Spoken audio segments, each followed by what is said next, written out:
Look at the air. Look at the hang time. Look at the flying. Always debated. Who's the greatest player of all time? Dumb question. It should be who's the greatest team of all time. WGAG Radio. Sorry, Showtime. WGAG Radio. Back to back. WGAG Radio. First three-peat. WGAG Radio. Even with the flu. WGAG Radio. No push-off. WGAG Radio. And my favorite. Radio. Tough to beat that. What? You think there's someone else? Prove it.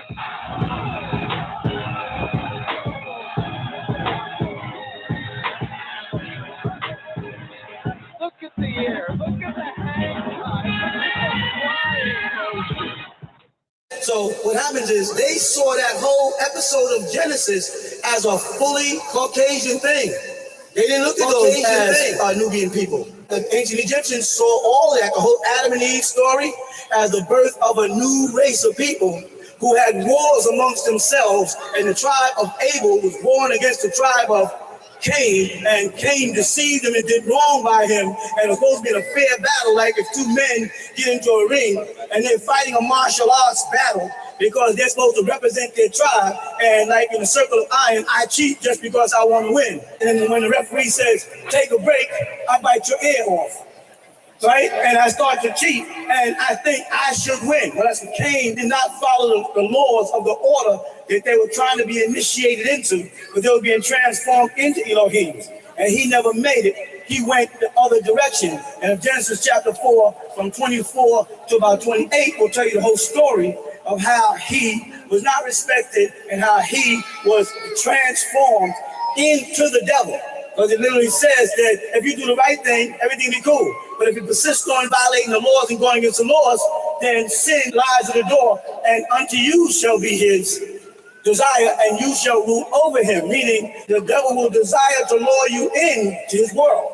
Once he gets you into his world, you start perpetrating devilish men. You start having your own parties, in other words. First, you go out with the intent to go to a party to have fun. When you get to a party, you learn how to have parties.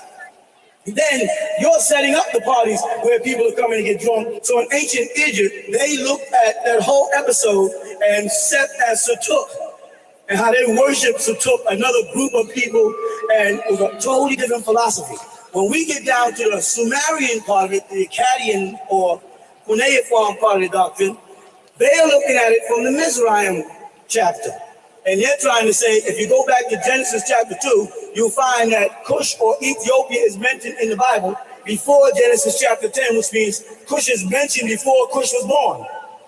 Right? So therefore, there was Cushites existing around the Nile and around the Tigris-Euphrates Valley before the flood and before Noah was even born. But they have the Bible story where Cush comes out to be a descendant of Noah. You follow? So who is the Cush that we find prior to that? That's because those original people, Cushites, were in Africa. The flood lifted from there, and the boat landed over there in Ararat. It didn't start over there. It lifted from Africa and landed there, and then there was a migration of the tribes trying to get back home. And when Mizraim, who was from that tribe, got back into Egypt, he set up the first dynasty and became known as Namir. Or Menes. When they say Menes as a substitute name for Namir, they're really saying Masr. And Masr is the word they use for Egypt. And the Jews took it over and called it Mitzrayim. It's Masr and Mitzrayim, they're all the same word. And that same Namir, if you saw him in any history, they show you him with his hand like this, grabbing a man's hair, with a club in his hand, right? And on the tablet they have. And he's got a certain kind of crown on, very similar to the one you have on. Then if you see the statue of the god Baal or Baal, they show him standing in the same position with his hand grasped, but there's nobody in it because that was chipped off of the stela. And he has the same club in his hand because Menes was Baal. Baal was Adonis. It's all the same people. And that was the original seed of Cush coming back into Africa. When they came back into Africa, one of the people amongst them that was prominent and strong, name was Ham. Ham. So this Ham breeds a tribe called Hamites or Hamites. Another group who move further south, or Hamites, become known as Cushites. The ones who stayed up near the Mediterranean Sea become known as Foothites, and later on they become Libya. And the ones who settled to the east of that became known as Mitzrayim, and they later called them Egyptians. So the Hamites became known as the Sudanese, the Cushites became known as the Ethiopians, the Foothites became known as the Libyans, and the Mitzrayim became known as the Egyptians. And these were names given to them by the Phoenicians and the Greeks, because this wasn't in their own language. You follow? So when we start picking up on those stories, we got to understand how those migrations took place and how they got over into the Middle East in order to get back over into Egypt. And when they started in Egypt, they came back in with what? With Sumerian customs. So the original indigenous Tarites, the Nubians, who were pygmies, were overthrown by them, and that's why they show you them as servants to the dynastic periods. And that's where Bes was the chief of the Nubians, and he had the powers of a sorcerer. So they didn't bother him. They kept him, and to this very day in Egypt, they have rituals to Bes. They added in the language without the T as the Bes. That's how afraid they were, the same way that the Italians were afraid when they went to Africa and got involved with the Yoruba. When they went to Cuba, America, messed with Cubans, and they was over there dealing with Santeria, they backed off. They were like, well, they backed off. They took them months just to get Noriega out, and only got him out because he gave up on his voodoo and went to a Catholic church. And that's where they got him. As long as he was working with them Obia or those Obas, they couldn't touch him. So the Tamil who was petrified of Santeria Yoruba, he wouldn't go near those people. So that was a part of our culture. Those original Pathites, which were in tune with the forces of nature, becomes to them voodoo. Whenever you deal with nature and say, well, I acknowledge the great mother of the sea, may you call her Ogun, and the God of the air, and the God of the water, and the God of the earth that grows the food that I eat, and the God of the sun. You know, when you start doing that, they freak out and say, oh, you're a pagan. Meanwhile, they have eased paganism into their religion by going to church on Sunday. You follow me? I said they easy, they're still, and God is the light. They always show Jesus with a big halo over his head or a ring around his head like a sun ray, and that's a symbol of the sun. They're afraid to break away from those spiritual powers. When those people came back from Samaria, they came with all these new costumes on. When they came through Phoenicia, they picked up the headdress of the Iri in Hebrew. Iri is the Hebrew word for lion. In other words, when the people that you meet from Jamaica saying Iri, they're saying lion. Right? That headdress was a sign of the Sphinx. Everybody was getting back to the Sphinx because everybody was waiting for that 25,000 year cycle when the constellation of Leo or the lion would come, because the lion would stand up and our so-called history, I have to say history because how they trick the language, or our story would renew itself. And we come back into the knowledge of self and kind, and a transformation from mortality to immortality will start to take place. And the devil can't handle that. This is what was taking place back then. So they were trying to get back across, and they brought in customs. When they got there, they was confronted by the Tarites or the Pathites, the Ethiopian pygmies. And they hated them, so they suppressed them, and they enslaved them, and they took over Egypt and set up a new genetic structure called the 46 dynasties. And during the reign of the 46 dynasties, when they was traveling from land to land teaching, way over in the land of Kedman, which the Bible tells you is the original name of Canaan, where a cursed seed of people was there, they called the place El Bras. If you look up in the dictionary on El Bras, you'll find that that's the main seat in the Caucasus Mountain.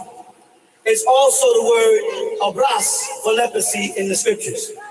And those Canaanite people who were in someone else's land because their God had given them someone else's land called the land of Canaan. You follow? Decided to go pursue the wealth that they heard about at the Nile, where their God reported to them, the gold over there is good. The same way they came out of Europe to America when they saw Native Americans with pure gold, and they heard the gold in America was good, and there was a migration of gold rush. The same thing happened a long time ago. History does tend to repeat itself, right? So they was coming over here to conquer. So the Hyksos knew they couldn't just come in and fight the Pygmies, but the Pygmies had their brother tribe called the Watusis, or the Dinka, the Dang, behind them, protect them because they saw the Pygmies as gods. You follow? So they had to ease their way in. So over a period of time, they snuck their way in the same way they snuck their way into America. They came from France, they came from Poland, they came from Scotland, they came from Egypt, eased in here, and then eventually took over the country and called it theirs. They did the exact same thing in ancient Egypt. They eased their way in, and eventually they established themselves as the Hiket Kasus, or the Hyksos. Some people say shepherd kings, others call them shepherd prisoners. They call them shepherd prisoners because the implication is that they were in bondage in Egypt, and it wasn't even in Egypt, they were in Memphis. When you say in Egypt, like say I'm in the United States, but I'm only in Georgia. And it's better to say I'm in Georgia. But they said we ruled Egypt when in fact they only ruled Memphis. And that was for only 400 years before Atmos and them rose up. Again, you look at Atmos, you can see he belongs to the original Nubian tribes, conquered them and chased them back to the land of Canaan. This is all in history, and that's around the 17th to the 19th dynasty. And our lodges base our teachings on the man. It's called Sukenwe Toa, right? He was the man, a Toa or a Ta'ite, that had the secret that these Israelites, these three Israelites, the first three sons of Jacob, Reuben, Simon, and Levi, wanted. Levi got most of the secrets, the Levites, and set up a priesthood called the Brotherhood of Leviathan. And they became the law over the scriptures. They knew all the Egyptian laws, but they didn't get the passwords and they didn't get the master's key, which was hidden in the ninth chamber by Nammuz, who got it when he came in. You follow? So they were in bondage, and that's your whole Israelite story. So when you deal with that Bible and trying to compare it to the Egyptian and the Sumerian, it flows very easy. Black Book Part 2 makes it very clear. It ties everything right up like I'm doing now and shows you the places to match it up. The way I teach is I spatter out information and want you to sit down and bring it together. I want you to be a part of the learning process and stop just dictating you like you're not a God. You are a God, so you're responsible. When I put that info out there, you're responsible to take the pieces and put the puzzle together and then say, aha, I see that. Sometimes I say something and say, I don't understand that. And you have to wait 6 months later, I walk back and start talking about that. Then you go, that's the missing piece of that puzzle. That's my methodology. That makes you a part of the learning process, and therefore it makes it something that you know, not something that you were taught. Like education, all right? Yeah, so. All right. I have a question. According to Revelation chapter 12, it talks about the birth of the woman and the Savior. The birth of the child, not the woman. I'm sorry. Yes, all right, all right. The child. I really refer to Leo and the constellation. Well, as Shriners or those in the lodge, how would we taught to look for the sign of Leo?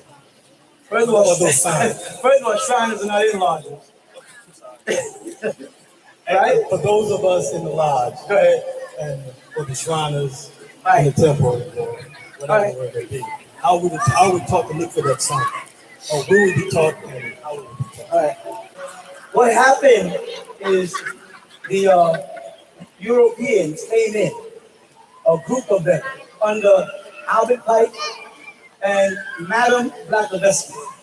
The reason why they refer to her as Madame Blavatsky, why she did the thing about the ISIS papers, is because she used to provide the prostitutes for all of the Masonic parties in London when they was acting a fool. Right? You know the whole story about Sherlock and all that. Okay. Now what happened is they were trying to get the sacred words that the Moors in Yorkshire, London, had given them. If you look on the crest, and I did it in a book called Let's Set the Record Straight, I showed you the different crests to show you that all throughout London, all of the original people in Yorkshire were all Moors.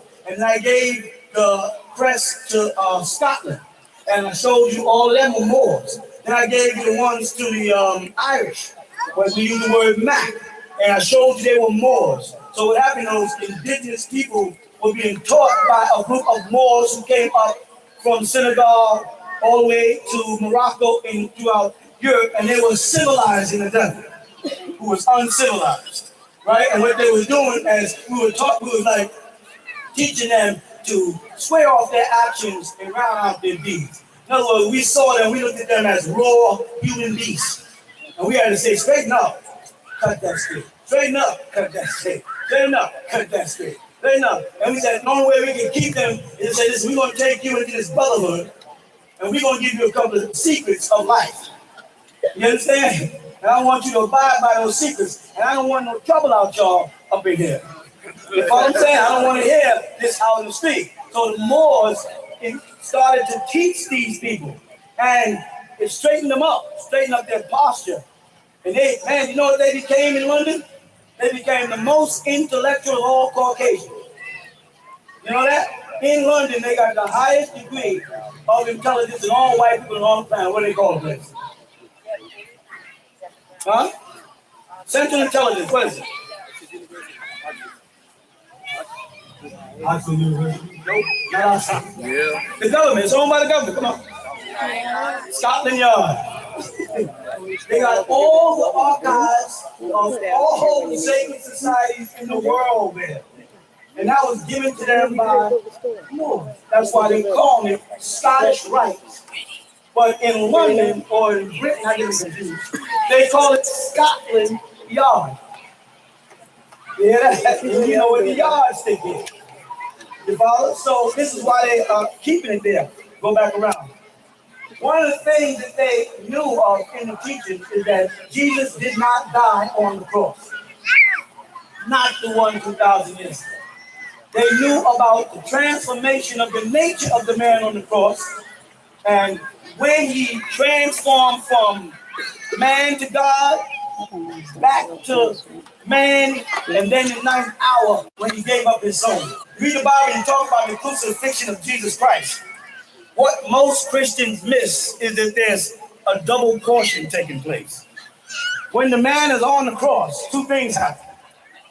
One of them is, he says, Eli, Eli, let me forget. My God, why have thou forsaken? The word forsaken there means to go away or leave or depart from. Now imagine the man on the cross saying, my God, why have thou left me? What does that mean that Jesus, but the night before, when they were beating him and putting thorns on his head, he didn't complain. When they drug him before Pontius Pilate and questioned him, he just said, who do they say I am? Who do you say I am? He never bent to the stature of a man. He remained a God through that whole period of time. You understand? Because can any man remove your sin? No. Only God can remove your sins. But they said that John the Baptist was baptizing in the Jordan, Judea, for the what? The remission of sin. So what part of John was at work moving the sins out of everybody? The second portion of the Spirit. The God is God. Oh, please. And they said, a Holy Ghost descended like a dove and lighted upon him to stay there forever. And Jesus was lifted up out of the water. The power of God lifted him up, and he met God halfway in heaven. You know what I'm saying? And then from that point on, Jesus was no longer just a man. Now he was a man and God, because he had the double portion of the Spirit. Elijah couldn't even die because he had the Spirit of God. He went up in a chariot. They flew him away. Enoch couldn't die because Enoch had a double portion of the Spirit. So he translated him. They had to make up words to get him out of here. Yeah. So now we come now to Jesus. And Jesus is approached by some mortals, some Levite priests, some men, after having been betrayed by Judas, one of his own. You know why? This ties into brother's question. You know why Jesus was betrayed by Judas? You know, they don't even tell you why. But there's no sin about it. Every time Jesus talked to one of them, the disciples down there. Go back and read about it. Every time Jesus talked to a woman, when Mary Magdalene washed Jesus' feet, Judas said that money could have been spent on something else. They were mad at him because he was talking to a woman. Yeah. When a woman came out of the land of Canaan, chapter 15, the disciples said, send her away because she had already come to us. Don't touch the woman. Right? When Jesus was walking down the street, and they, Jesus, come here, help us stone this woman. And we'll watch and see what happens. And Christ said to the Lord, let him, not her and him, not she and he, but let him who was without sin cast the first stone. All the men back up. See that? Judas hated Jesus because of Jesus' attachment to women. Like Brutus, sounds like Judas. Hated Caesar, sounds like Jesus. For his attachment to Cleopatra. Are you with me? You follow that? As if women are not supposed to be touched by God. It was a man thing in Israel. Man priesthood. Right? Man prophets. Women just stay in their place. I was born a Muslim. I know women stay in their place. You know what I mean? So now, John had no woman. There you go. John was on a mission. John didn't even have a life. John lived in the wilderness. Understand? John didn't eat fried chicken. He ate locusts. He didn't wear the fancy priest robes like other people, right? John wore skins. Like who? Like Elijah. Because John had a purpose, y'all. John's purpose was to bring the Spirit of God over and put it into Christ. You know what I mean? So that God would dwell with man on earth in Christ. You know what I mean? All right. Sounds weird, doesn't it? But as usual, the devil moved on man through woman. And incited the envy and jealousy in the disciples of Jesus Christ to make them raise up against him. And that's why Judas was mad. He had no other intelligent reason whatsoever. Because even in St. John's, when they came out to stone Jesus, he said to them, for what reason are you going to stone me? They said, well, not because of the things you teach, but because you say that you are God and the Son of God. And when I see you, I see God. That's why we're going to stone you. He said, well, it's not written in the Lord, I said, you're gods. Right? They were like, what did he do? Did he do something right? But that was not the reason. Yeah, you with me? I wasn't the real reason. All right? So now, John the Baptist transforms this God spirit, transports this God spirit from himself into Jesus. And then John the Baptist gets the ultimate test. What else did John the Baptist give the Lord Jesus Christ? Strength and power to die for somebody else. Because John the Baptist died for Jesus before Jesus died for humanity. Read your Bible. You understand? And how? Because a woman, Salome, wanted John the Baptist to break his vows of priesthood and lay up with her. Right? And he refused, so she demanded his head. But John the Baptist had already did his job. He had already completed his mission. He had already sent the Spirit of God into Jesus, and the movement was on. Yeah, I mean, Jesus was on his way to do his work. That's all that. And when Jesus got on the cross, as they say, he was doing good. The power of God. He was walking around and healing, and touching, and curing, and saving souls, right? And then the night has come for you to die. So wait a minute. Let me get this together first. What part of him talking? The man in the oh y'all. Judas is like this. He's backing out the room. The nigga know what I'm going to do. He's all part of a big plot. You hear me? Now, you see what's going on? John's dead.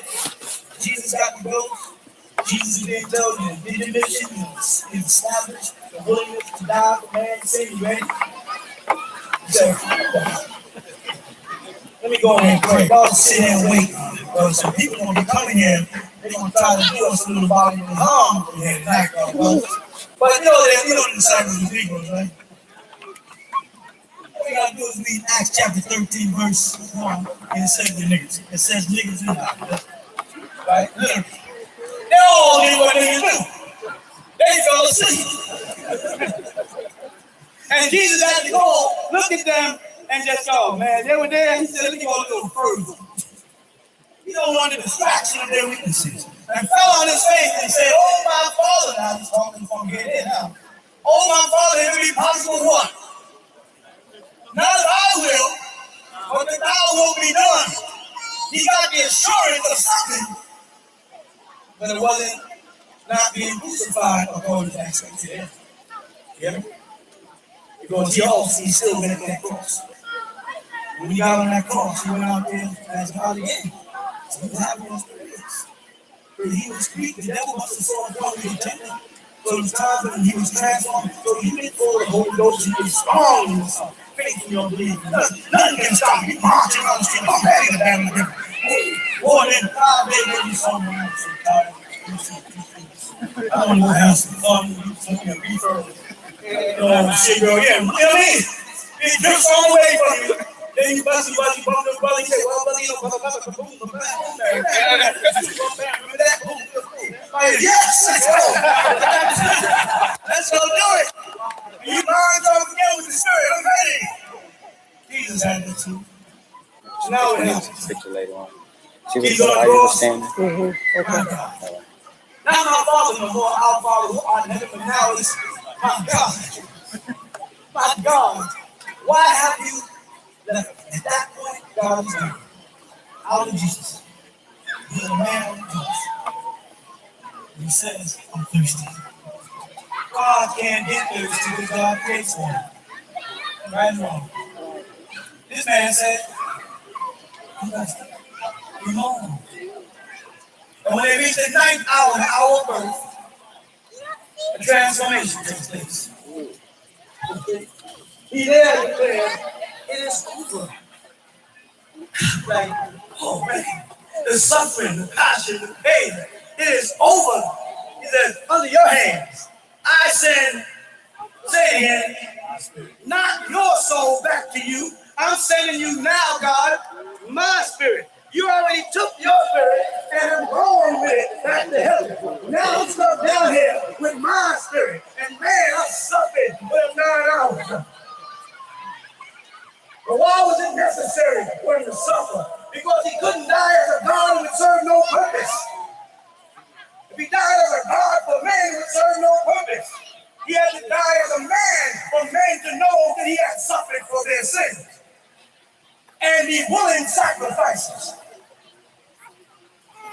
Follow that? So now he said, pick up your cross and follow me. Do you know what that means? Oh man. That means you gotta pick up the cross. Now we gotta walk through the town of Jerusalem. Now we're gonna get whipped along the way. Now we're gonna stumble and we're gonna fall. And every now and then somebody, that brother I told you about, is gonna help you, and he's gonna help you like Simon and help you carry the cross. Right? And they're gonna whip you, they're gonna beat you. And then they're gonna try to stop you from thinking. They're gonna put a crown of thorns on your head so you ain't able to make your own decisions. Stop thinking. Don't conform, niggas, conform. We got a whole system praying for y'all. Be that. Don't be thinking for yourself. Don't be listening to Elijah or Malcolm or anybody. Listen to her. Right? You got to carry that cross. And we're carrying that cross unto death. Understand that? He's telling us to carry that cross unto death, that we may be saved. Carry that cross to death, that you may be saved. Are you a willing sacrifice? The way Christ was willing to die for you, and John was willing to die for Christ. Are you willing to die? Hear me? So amongst them, he knew. Let me read the Corinthians. He said, you know, Jesus prayed and teached over 500 people. Most of them are still with us, but some of them fell back asleep. Many of them were called, a few are chosen ain't gonna make it. He said, you know, out of that many, I get a few. And in that few, he sets up a brotherhood, a secret brotherhood, a secret sisterhood of people who have picked up the cross and are willing to die for what is right. That's who we are as Freemasons and Shriners. We are the heavenly host. We are God's army. We step away from the normal man. You see, and we say, make us a part of a structure that is strength, that is strong, that is firm. Take me, you know, like this here hat is all messed up. Take me and shape me. Your father, carve me down and put me in that wall and make me a part of a structure. But Jesus said in Matthew 24, not every rock on the temple of Jerusalem, every one of them stones are coming down. And we did. But you know what he said again? He said, take me down now, and in 3 days, I will rise, I'll build a temple again. They said, what temple? Take me down now, this temple, destroy my body, in 3 days I'll raise it again. They got all confused. He was talking about the 3 degrees. That's why if you read Matthew 24, he meets his disciples privately. First, anybody got Bible to look at it? First, he's meeting everybody on Mount Olive. You understand? Later, he said he met his disciples privately and they started asking him questions. He said, you got to fast, you got to go through the 3 degrees. And on that third day, you be resurrected back to life. Nicodemus asked the same question about Freemasonry to Jesus. He said to Jesus, how can I? He said, well, unless you're born again, you won't see the kingdom of heaven. Nicodemus said, born again, you gotta die and go on the womb of my mother. Jesus was like, okay. You ain't no brother. You don't know. So I gotta tell you what you gotta do. You go out there and hang out with the disciples, right? And they'll take you through some trials and tribulations. You pay a little wages. You know, you get in another room outside, you come in, and then I'll walk you through and you're gonna make it, and you resurrect. When you come back to life, you know what I mean by a new body. You know what I mean by a new body in Christ.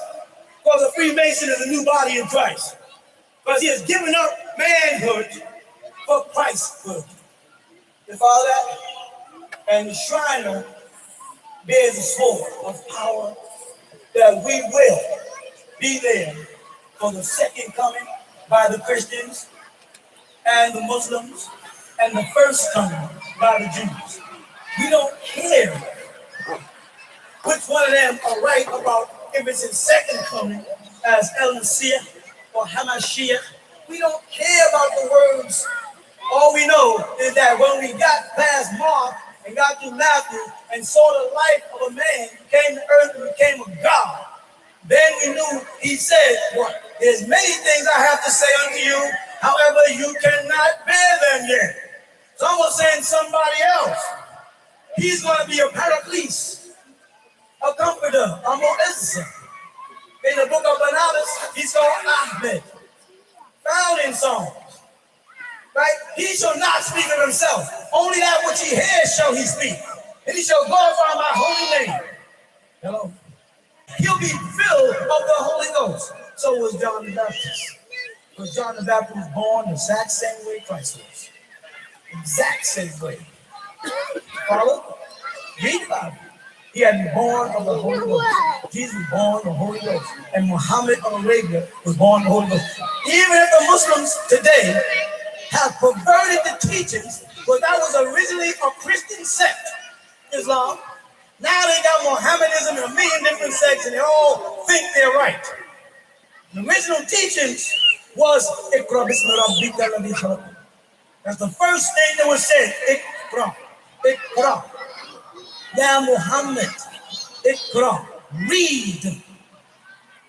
Read what? Muhammad, is sitting up in a cave in the dark by yourself. So whoever was standing there must have had a book with them or something, because Muhammad was on a retreat fasting and the Quran hadn't come yet. So when the angel Gabriel called Jibreel to the Muslims, said to Muhammad, Muhammad, Iqra. He had to be showing him something. He had to be showing him the teachings of a Lord, not Allah subhanahu wa ta'ala. Not Allah. It doesn't say read the name of Allah. It says read the name of your Lord. Read the name of the Rabbi. Let me tell you this. Islam as a religion had not been established yet. Because in the Quran, the religion on earth was Christianity. And that's why it was Khadijah's uncle, who was a Christian and preserver of the Bible, who was teaching Muhammad. Maria. Am I right? And told Muhammad, right, that you are a prophet. A Christian told Muhammad that he was a prophet. And in the Bible, if the word is Rab in the Quran, if you listen to that saying close in Arabic, where Iqra bismi rabbika. Rabbika. Alladhi khalaq. It says, read in the name of your Rabbi, your Rabbi, who creates. Now, Rabbi is not a common term used in Islam, because this event that was taking place before the birth of Islam, as they know. The rabbi they were talking about was the same rabbi that Mary Magdalene said, Rabboni. When she figured out who Christ was in the garden, she said, Rabboni. Yeah, Rabboni, my rabbi. Rabboni, you are my personal rabbi. So the angel Gabriel, and we know that angel Gabriel brought the message to Mary. Said, "Hail Mary, thou hast been chosen of all the women in the world, that you are going to conceive of the Holy Ghost." Right? And the second was Gabriel. He said to Muhammad, read in the name of your Lord. Read in the name of Jesus Christ. You see that? The same one Mary Magdalene is talking about. The God of the Quran is Jesus Christ. We just don't see it. The Quran did not start with Allah. The Tasmiyah Bismillah ar-Rahman ar-Rahim did not get into the Quran until the fifth chapter. The whole thing, you read the whole verse of Surah Al-Ikhlas, you find all the way down here. You find down there, you don't find Allah to go all the way down the chapter. Everything is Rabbi. Because Muhammad is being taught to seek out Jesus. Why? So that he could glorify his holy name. If not, Muslims, stop claiming then Muhammad is the comforter. Because if you claim Muhammad in the Bible of St. John's the comforter, then you have to pick up on the part where it says, he shall glorify my holy name. What is Jesus' holy name, y'all? Rabboni. Rabbi. So when she saw that he was still alive, she said, Rabboni. He had conquered death. See that? Mary Magdalene said to Jesus when she saw him in the garden, Rabboni, a symbol that he had conquered death. It's like, you're alive. So the shrine, of course, picks up on the Islamic teachings and extends all the way to another place. Through the Quran, though it's been misinterpreted, and on to another place.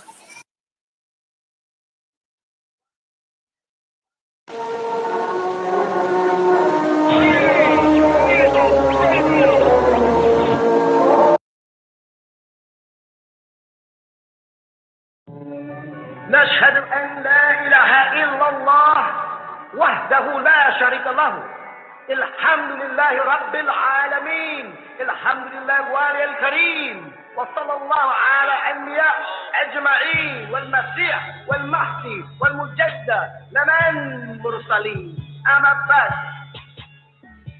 Are we not the bearers of witness that nothing would exist if Allah didn't create it? And that He is alone and has no part, and that all gratitude is for Allah subhanahu wa ta'ala, the sustainer of all the boundless universe. All gratitude is for Allah subhanahu wa ta'ala, the generous eternal friend, and send salutations of Allah on all of His prophets and His apostles, and on the Messiah, the anointed one, and on the Mahdi, the guide, and on the Mujaddid, the reformer, which was all sent from Allah subhanahu wa ta'ala. We send greetings and we send peace throughout the boundless universe to all. Assalamu alaikum wa rahmatullahi ta'ala wa barakatuh. The man of the hour, airing 7 days a week at 4 p.m. Eastern Standard Time on WGAG Radio. Members of Congress expressed optimism Sunday about the prospects for reaching a deal to avoid the fiscal cliff. Fragile ceasefire between Israel and Hamas is entering its third full day, and both Israelis and Palestinians. Bottom line, Senator, if the president nominates Ambassador Rice to be the next Secretary of State or some other... Supplementary question. Do you personally believe that gay people are born gay? Impact segment tonight, the Talking Points memo. Hot damn politics. Hot damn politics. Hot damn politics. Hot damn politics. Hot damn. Oh, man, hot damn politics. Hot diggity damn politics. Hot diggity damn politics. I'm back now with the Brain Trust panel. Brain Trust panel. These niggas won't hold me back. These niggas won't hold me back. These niggas won't hold me back. These niggas won't hold me back. These niggas won't hold me back. These niggas won't hold me back. The Brain Trust panel. Brain Trust panel. Hot diggity damn politics. I put that shit on everything. Hot Damn Politics, Wednesday nights at 9 p.m. only on WGAG Radio.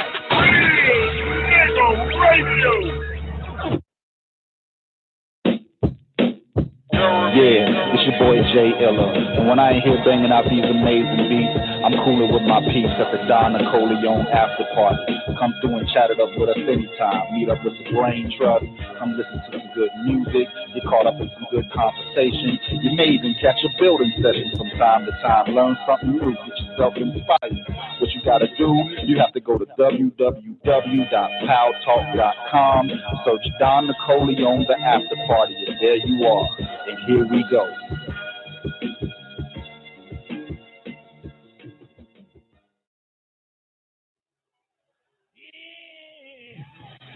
Know where you are. Yeah. know what you're going through, and if he sent you on a mission. Shut the fuck up. Don't nobody want to hear that shit.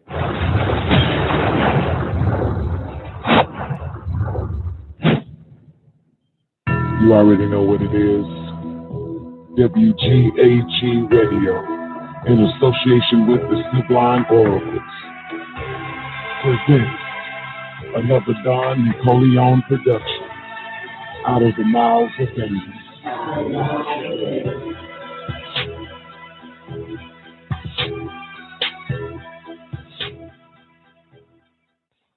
Was injustice done to anyone in the scriptures? Hell yeah, motherfucker! Even from the very beginning when Cain slew Abel, who, according to your Bible stories, was considered the good son, and Cain was considered the bad son, when they were both told to offer a sacrifice to God, only Abel was respected in Genesis 4:5. Then in Genesis 4:8, Cain killed Abel.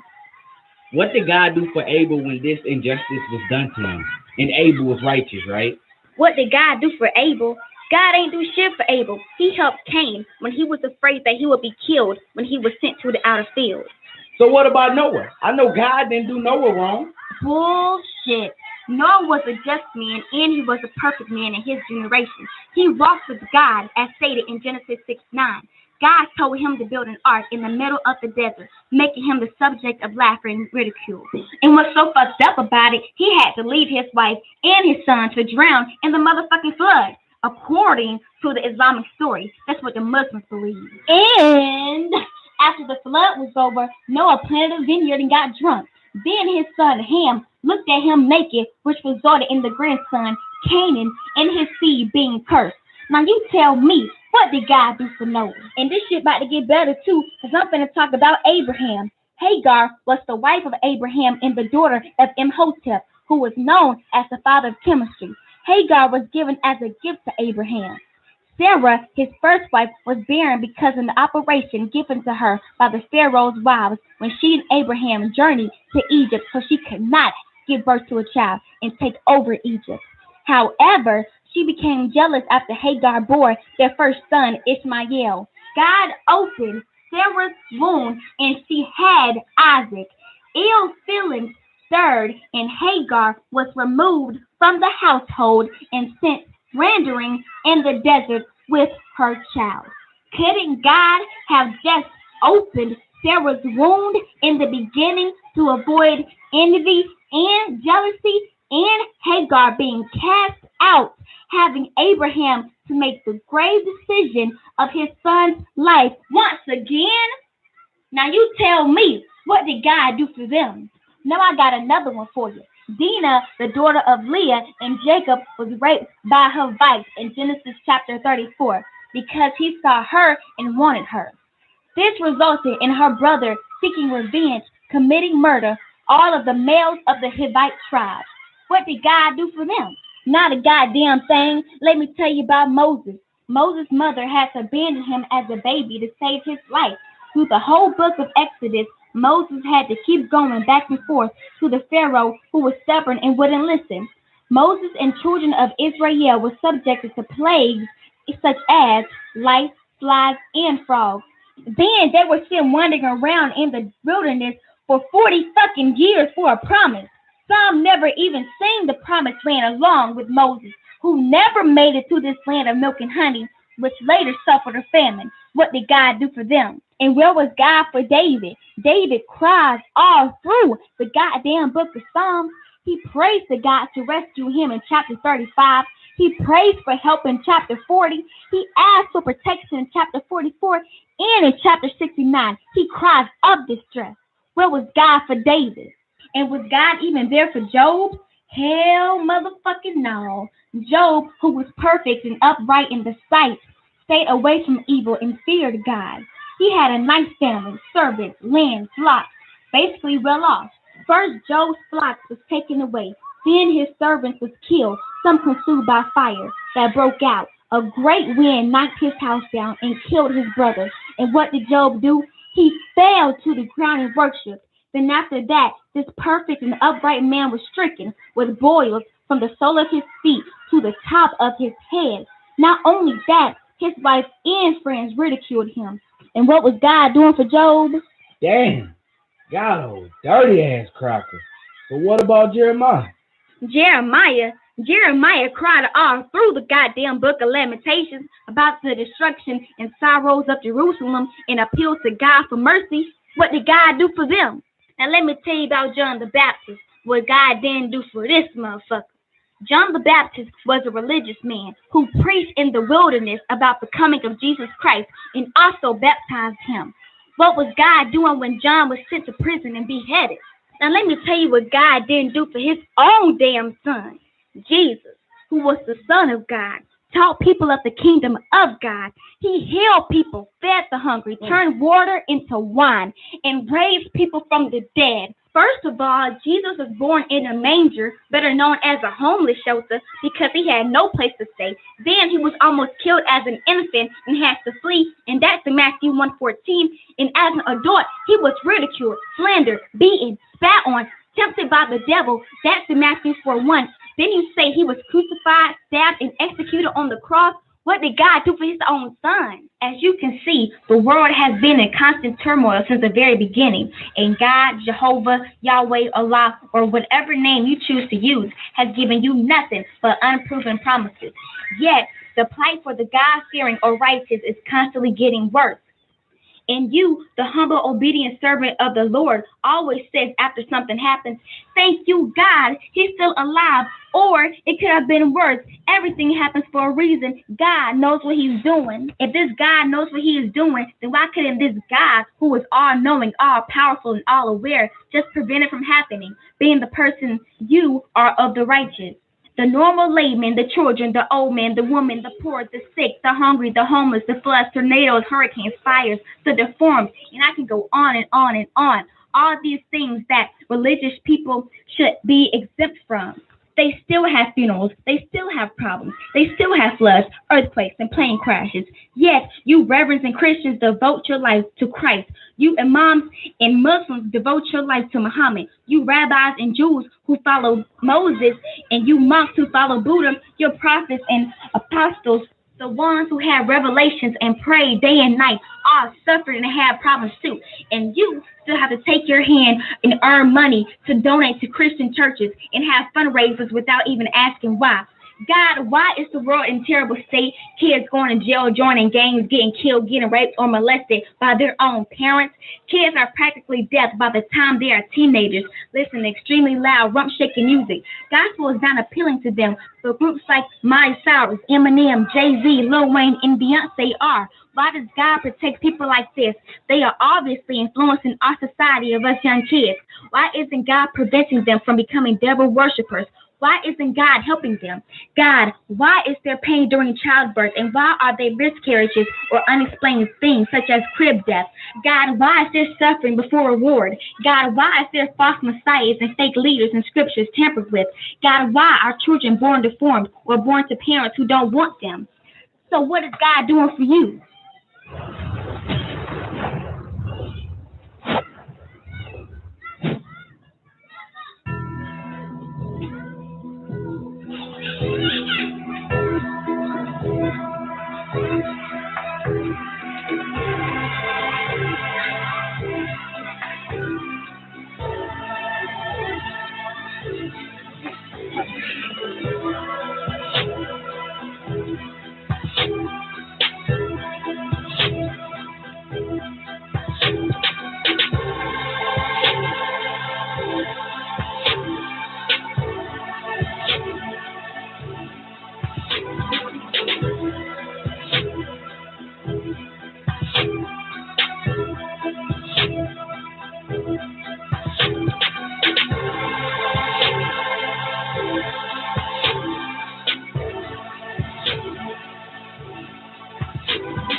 You catch my girl legs open, better smash that. Don't be surprised if she asks where the cash at. Let's talk about what they don't want you to talk about. On the Nicoleone Show, Rock Talk Radio, Monday through Friday, 12 noon Eastern Standard Time, or JoyTheGospel.com. WGAG Radio.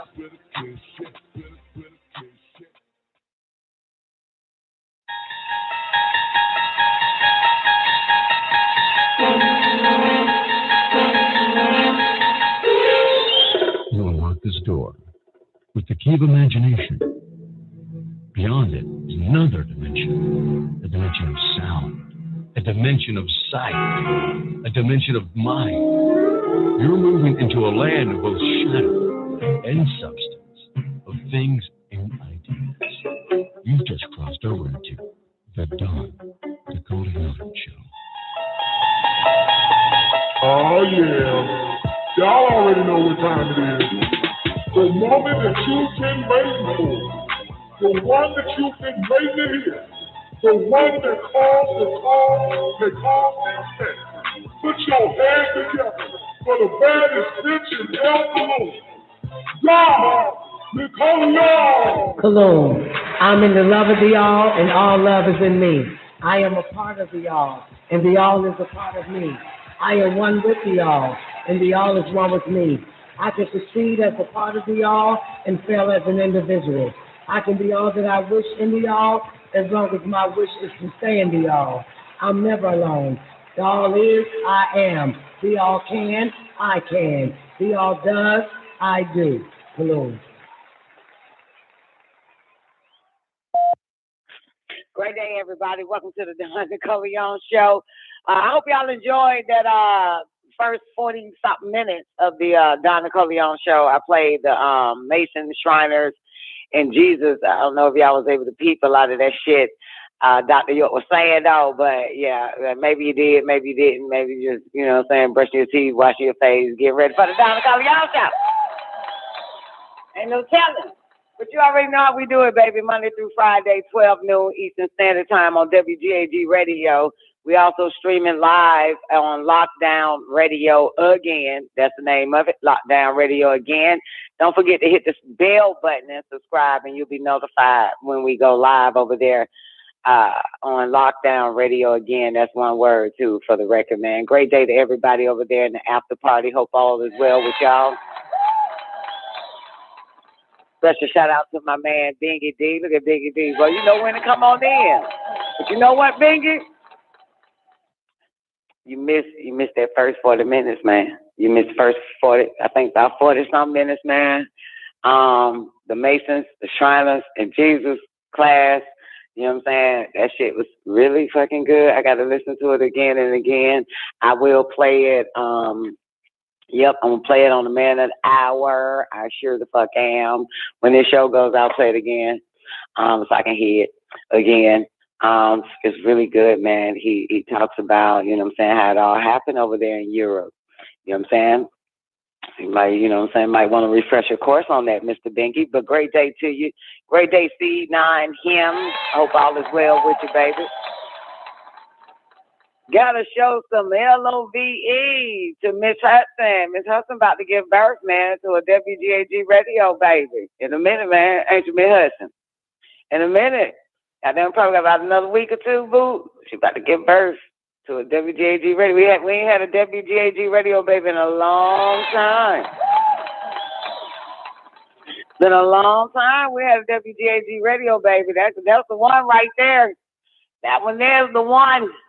So, yeah, we got another baby. Make sure you call us or get somebody to call us, you know what I'm saying, and after you have the baby, once the baby is born and shit, like right then, you feel me? I can talk to you and shit, hit the baby, all that fucking shit, man. Figure out the name of the baby. I don't know if you heard me yesterday. I said, if it's a girl, name her Shambhala.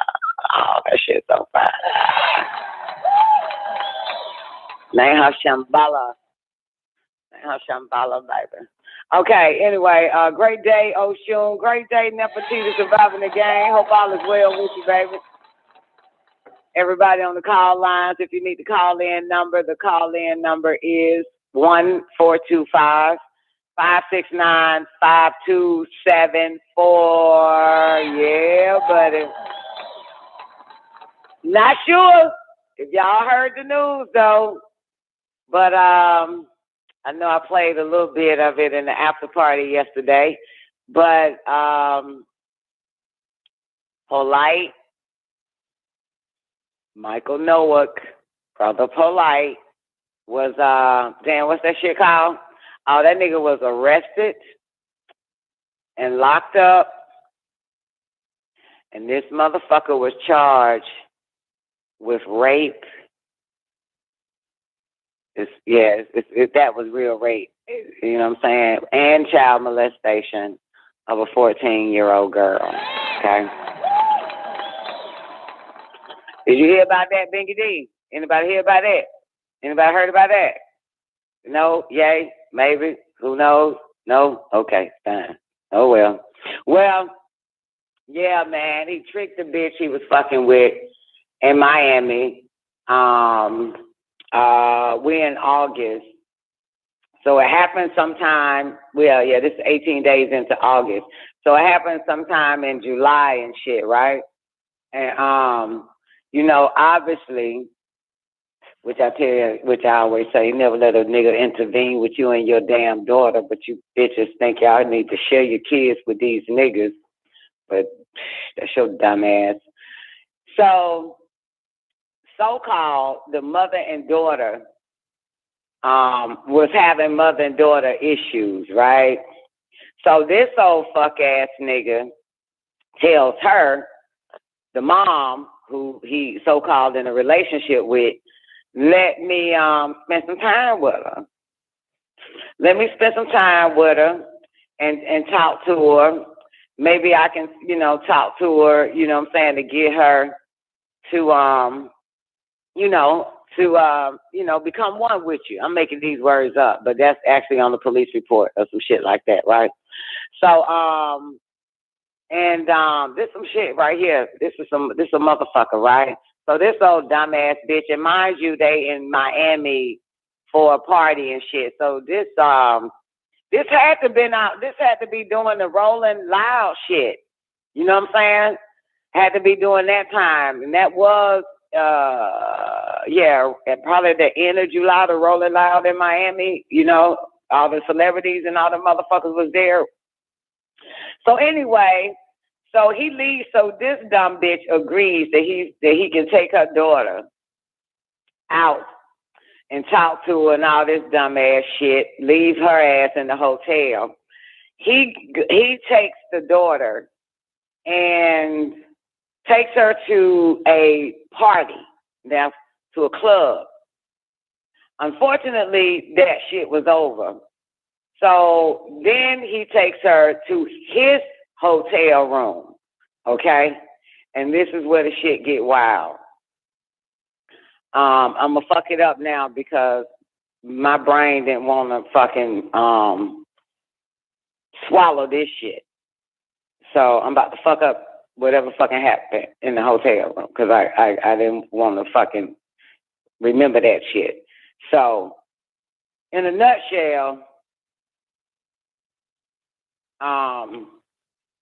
the police report says it's coming back down. It's when you think you done totally not ingested some shit. Said that he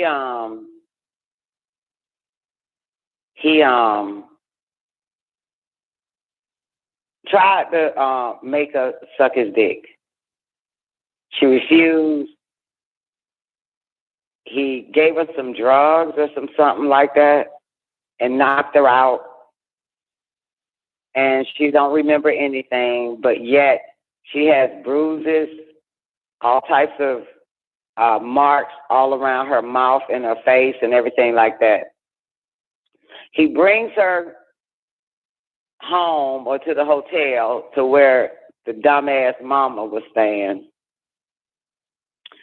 and asks what happens and all that type of shit. And the daughter is completely out of it. And she says she's going to the police on his ass. And he tells her, don't, it'll ruin my career. Obviously she did. And she took her daughter to the hospital. And from there, she ended in a rape center where they did all the testing of her clothes and everything else that was all on her. And the samples of Polite's DNA and a lot of sperm samples, all types of shit, all in her clothes, all in her body. And then after all of that happened, and that takes some time, So once once they get all the samples and shit like that, that takes time. So let's say now we're in August, and it all came back that it was all Michael Nowick, Brother Polite's DNA, sperm, all on the girl, all in body, everywhere. And they locked his ass up probably like a week ago. You know what I'm saying? After it came out, they got him for that shit. Then, obviously, he made bail. And that's where they at now. They fucking gave a nigga bail, y'all. They gave this bitch nigga bail. Ain't no way in hell you give a motherfucker bail. So, that's that with Polite. That is a motherfucker.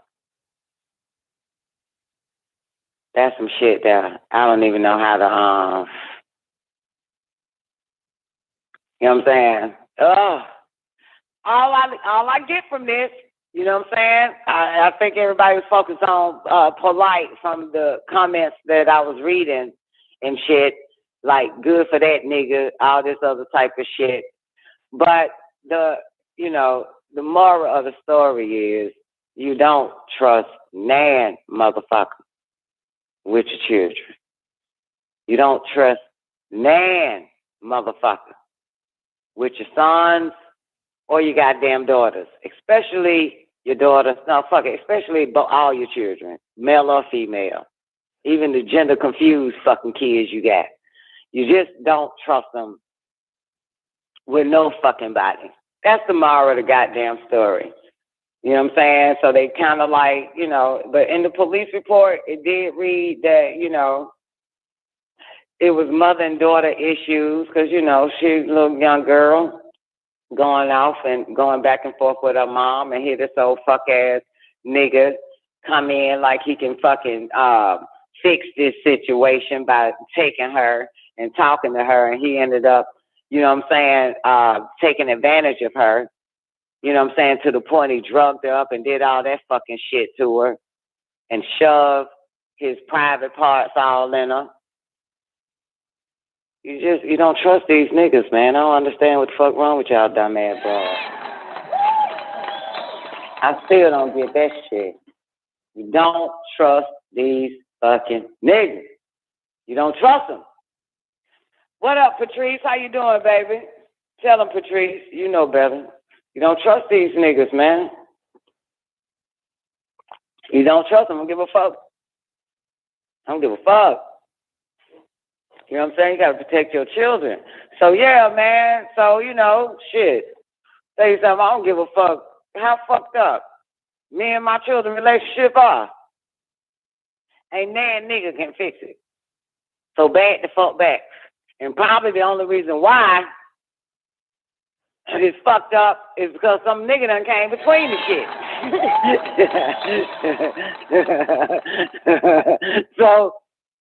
So goddamn now, shit. Alright. I got to blame. I'm telling you, the woman is the first responder, man. These bitches is leaving these niggas as goddamn mentors to they fucking kids. They Mr. Fix It. All types of shit. You gotta get that shit out your motherfucking head. God damn, now I know the daughter really hate her ass now for this shit. So you let that nigga take her ass away from you. You let that nigga take her away from you. Convince your goddamn dumb ass that he can fix it. This nigga fucked it up worse. Ain't no motherfucking way. Ain't no goddamn way. I got a question to ask some of the brothers, and you ain't got to answer out loud. You ain't got to say a goddamn thing, but you can answer to yourself. You can answer yes or no. Do you see why? Do you see why Don Nicoleone hate men and males? Do you see why? Do you see why? Now, it's not actually the Don Nicoleone as a female. It's the Don Nicoleone as a motherfucker. Okay? It's Don Nicoleone as a mother. I hate you, motherfucker. Okay? Now, I don't know what the fuck you capable of goddamn doing. I don't know any of that shit, and I don't want to fucking know. Which is why I gotta keep hating your motherfucking ass and not giving out no goddamn trust, because I don't fucking know. I don't know. I have no fucking idea. I know nothing of your thoughts. I know nothing of nothing. So to hate meaning I gotta continue to protect my goddamn baby. Now, luckily, my babies are older now. Gone out, they goddamn gone about their fucking way. Shit. Gone about their way. They gone about their way. And I did a damn good job keeping that shit. Keeping man, even the fathers, even my own father, even they so-called daddy, even the niggas I've been with away from mine, okay? Shit. And uncles. And their uncles. God damn it, just man fucking period. Like, I don't, motherfucker, if you gonna get mine, you gonna get mine once they out of my nest. You know what I'm saying? Once they out of my protection. You know what I'm saying? And I hope you don't, because I'm gonna fuck your whole family up, man. Fuck you and your family up, your kids, everybody got to go for this shit. But at the end of the goddamn day, great day, Sugar P. How you doing, baby? At the end of the damn day, boo. That's, oof. Jeez whiz. What up, Twankstar? How you doing, baby? I ain't even see you. You heard about that shit, Twank? You just came in. Girl. Oh, girl, I don't give a fuck how fucked up me and my children are. They ain't going nowhere. You know what I'm saying? They ain't going nowhere. Give a fuck. I don't give a shit. Give a fuck if they out of hand. Give a fuck if I can't take it. I ain't sending their ass no motherfucking way. I don't trust nobody. I don't know you over your goddamn mind, motherfucker, or the bitch you with mine. I know none of that shit. You know what I'm saying? I don't trust none of them. So, shit. But, yo, goddamn, y'all got to understand, man, there's a difference between, you know what I'm saying, like, loving your children. I really don't love mine. I protect mine. Motherfucker, I don't trust nobody the fuck else. That's the difference. You know what I'm saying? Give a shit. Somebody, you want them to experience the world. I know what the fuck the world is. I don't want them to experience that on my watch. You want to experience that shit, you wait till you leave this motherfucker to experience that shit. But as long as you're in on my watch, motherfucker, I'm going to make sure that your ass ain't finna be like the rest of these motherfuckers and your mama. Well, I'm different. Because I don't blame my mama and I don't blame my dad for all that shit that happened to my goddamn ass. I'm just glad it happened to me, goddamn it. I'm glad I was raped, molested, you know what I'm saying, sold to other people. Because everybody was like, well, let me handle her then. Let me see, you know what I'm saying, if I can help her ass. All that dumbass shit sold to other people, like houses and lives and shit, spending summer every fucking where. Other than with my mama and my daddy. I'm glad all that fuck ass shit happened to me. Cause that shit ain't happened to my damn children. I'll tell you that much. I'm glad it happened to me. I'm glad I experienced the hell from the world and the people in it. So my babies didn't have to experience that shit. I use that shit as a goddamn stepping stone. That shit is not a fucking hindrance for me. I saw that shit as a teacher's guide, a mother's guide. I saw that shit like, hey, all that shit happened to me. Well, now it happened to my goddamn babies. Goddamn it. What? You want to go where? You want to take my child? You ain't take my child no motherfucking where. Give a shit. Motherfucker. I don't give a fuck. I remember one of them niggas pulled up When Adenil was acting out and shit, that nigga pulled up. One of these old goddamn niggas. He was like, man, look here, Nicole, if you need any help, man, I can mentor your son. I said, nigga, get the fuck out of here. Get the fuck out. This ain't got nothing to do with y'all outside ass motherfuckers. This ain't got nothing to do with you, motherfucker. I don't trust nobody that is volunteering to be with my children. That bothers me. That's some scary shit. Okay? All right? I heard stories about my mother, from my mother. She said people was volunteering. You know what I'm saying? Well, let me take Brenda. Let me take Brenda and shit. You know what I'm saying? Get her away. You know, y'all gave her some responsibility. She, little girl, got to take care of 6 siblings and shit. Let me spend the goddamn, she didn't come to my house. My mom was getting fucked every goddamn day after Medea said yes. Okay? So I already know how this shit go. Anybody wants your fucking child, you tell them go goddamn find a dumb bitch for that shit. You a real mother. Give a shit if my baby needs fresh air. You gonna roll up, you gonna get that, we gonna lift up a fucking window and stick your head out, get you some fresh motherfucking air, bitch. God damn it, but ain't nobody else finna go take you to get some fresh fucking air. I don't trust none of that shit. God damn, man. That shit done piss me the fuck off, man, because it's always start with a goddamn dumbass woman. Because she ain't a fucking mama. That's how that shit started. You know what I'm saying? Let's believe in this shit about cousins, boyfriends, husbands, baby daddies, all that fucking shit. Believing in all that goddamn shit. Aunties with me and this shit. God damn it, you let that goddamn girl go over your auntie house and there's a man there, bitch, you stupid. If there's a man around, the answer is hell fucking no. If there's a boy around, the answer is hell fucking no. I don't play that shit. I don't give a fuck. That nigga could be Jesus. I still don't want my child nowhere around this nigga. God damn it. Don't give a fuck. Give a shit. Man, that's the worst thing. I'm telling y'all. Sex will fuck up a motherfucker. You hear me? But y'all some sick-ass motherfuckers. Y'all think sex is fucking good. Y'all think sex is good and you under fucking dumbass illusion. Sex is fucking bad. That shit done happened to some motherfuckers and they ain't been right ever since. You hear me? All right? I done had a beer at 6 years old and that shit ain't fucked me up. I smoked a cigarette at 6 years old and that shit ain't fucked me up.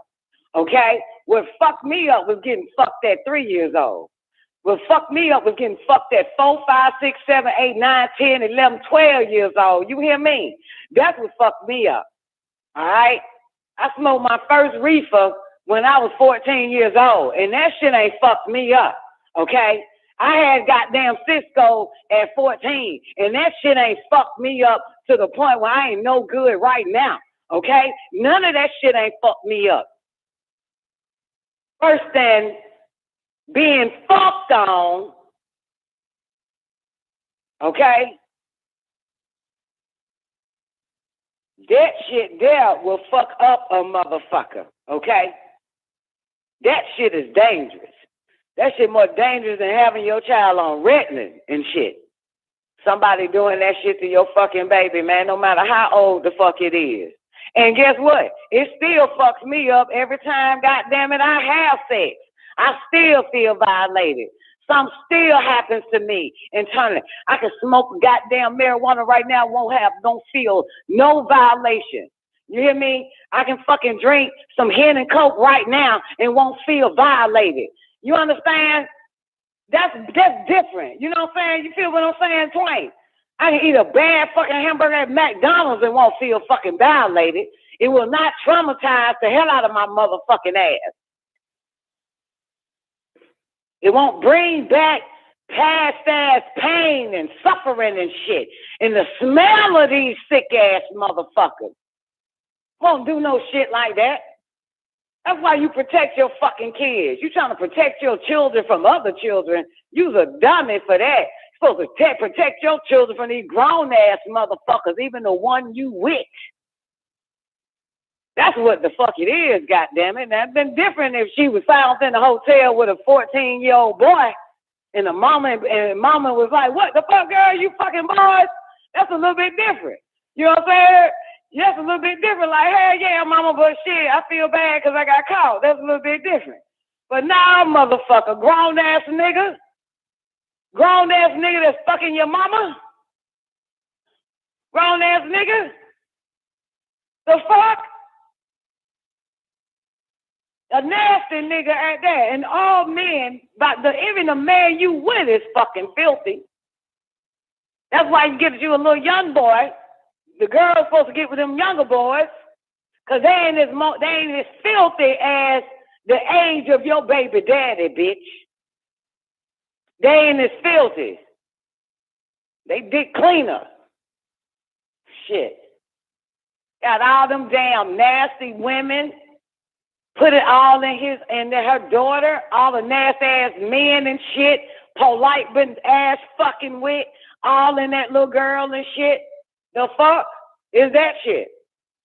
And in the mama too. Stupid bitch. She's still stupid. I don't give a fuck if the bitch did go to the police on that bastard. You stupid because your child shouldn't have to go through that shit, bitch. If you didn't want a fucking man, if you didn't fall for this old celebrity low-life ass bitch nigga, this shit, bitch, your child would be goddamn in her right fucking mind right now. You would too. Can no man get you in your right fucking mind, bitch? They make it worse, you stupid hoe. Fuck your kids up, fuck you up. How y'all gonna fix each other now? Yes, Plank. This is my rant, girl. This is my pissed off shit. That's the only time I'm mad at a motherfucker. I'm mad at y'all dumb assholes wanna lay up with some nigga all the fucking time unless some nigga be around you and your fucking kids and shit. I'm mad about that shit. Polite, girl. In Miami, I'll do it again. This was around the rolling out, so this like the end of goddamn July or some shit. Rolling loud, excuse me. In Miami and shit. Okay, he got him a girlfriend. And this dumbass girlfriend thinks she got her a goddamn real nigga. Ain't no such thing as one of them motherfuckers. Stupid bitch. And they in the hotel room. This is what the police report say. They in the hotel room, right? Obviously this nigga got his own hotel room in Miami. And got them one too. But the police report says some shit like,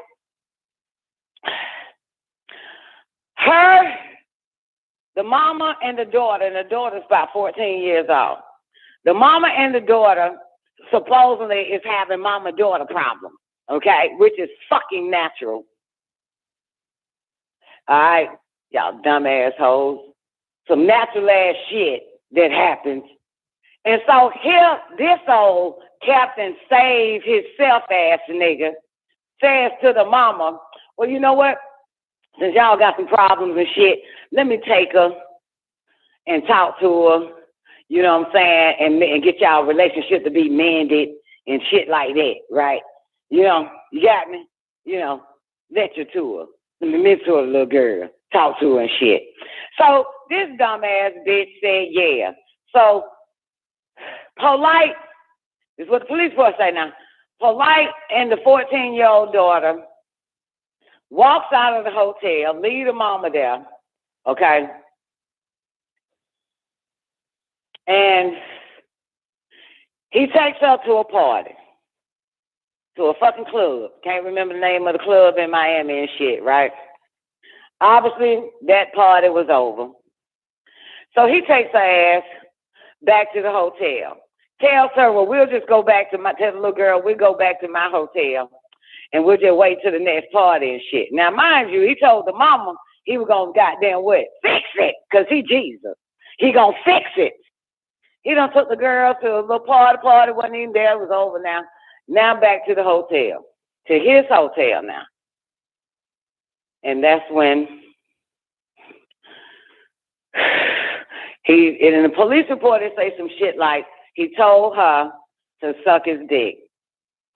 The girl was like, hell no. The girl was like, hell fucking no. And he forced his dick on her in her face, trying to shove it in her mouth. And all she remembered is after that, she was out cold.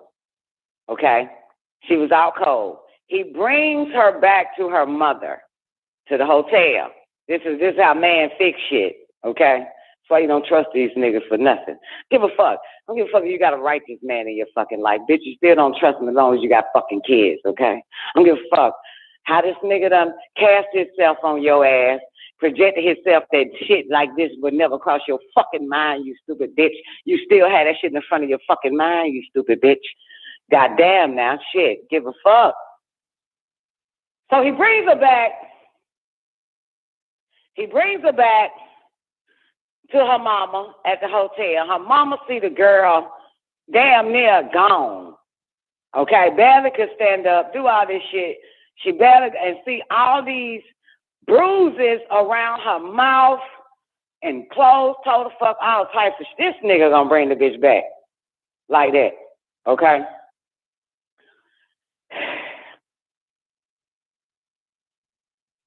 She says what happened to her. She asked him some shit, what happened to her. I think the daughter had enough consciousness or some old shit to tell the mom. I got to read the police report again, but to tell the mom what happened, and then she was like, she gonna call the police, and Polite says to her, don't, it'll ruin my career. All that shit is in the police report, okay? Don't, it'll ruin my career, this, that, and the third, and the mom does it anyway. But first, the mom takes her to the hospital in Miami, Florida, some damn where. Okay? Then, of course, that's when they found drugs in her system and all that type of shit, right? Follow me? Then they take her to a rape center, right? And they did all the testing on her and samples that they took. And it took maybe 3 to 6 weeks, I guess, because about a week ago, probably about a week ago or earlier this week, or about a week ago, all the test results came back. And it's all homeboy DNA, all in her, on her clothes, every fucking well. He did that shit. So after they found out that she was raped by a nigga named Nicoleone, who y'all call Brother Polite, they arrested his ass, and today this son of a bitch is out on bond, which he shouldn't have been out on bond. But this son of a bitch is out on bond, okay? And I can't find my damn lighter. So, that's what I'm talking about. That's what I'm mad about. I ain't never mad at the devil, which is man. I'm mad at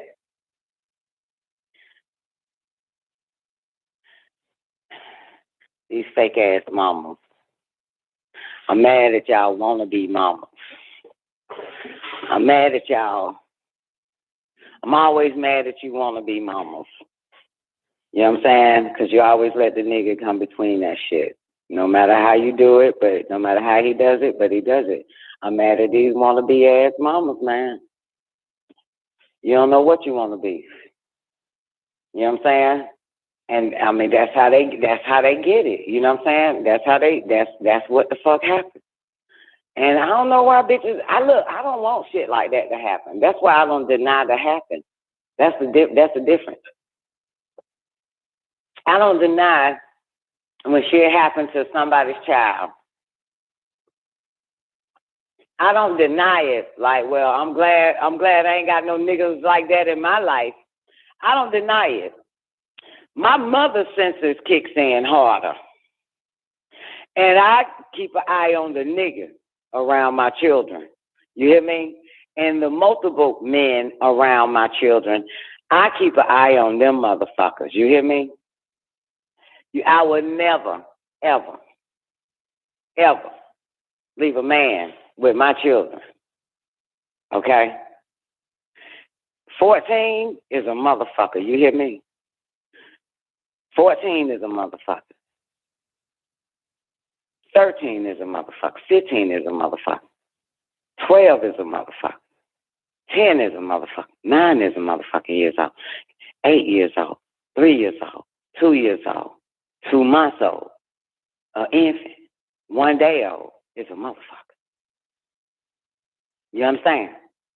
So my mother senses of protection get stronger and stronger every fucking time.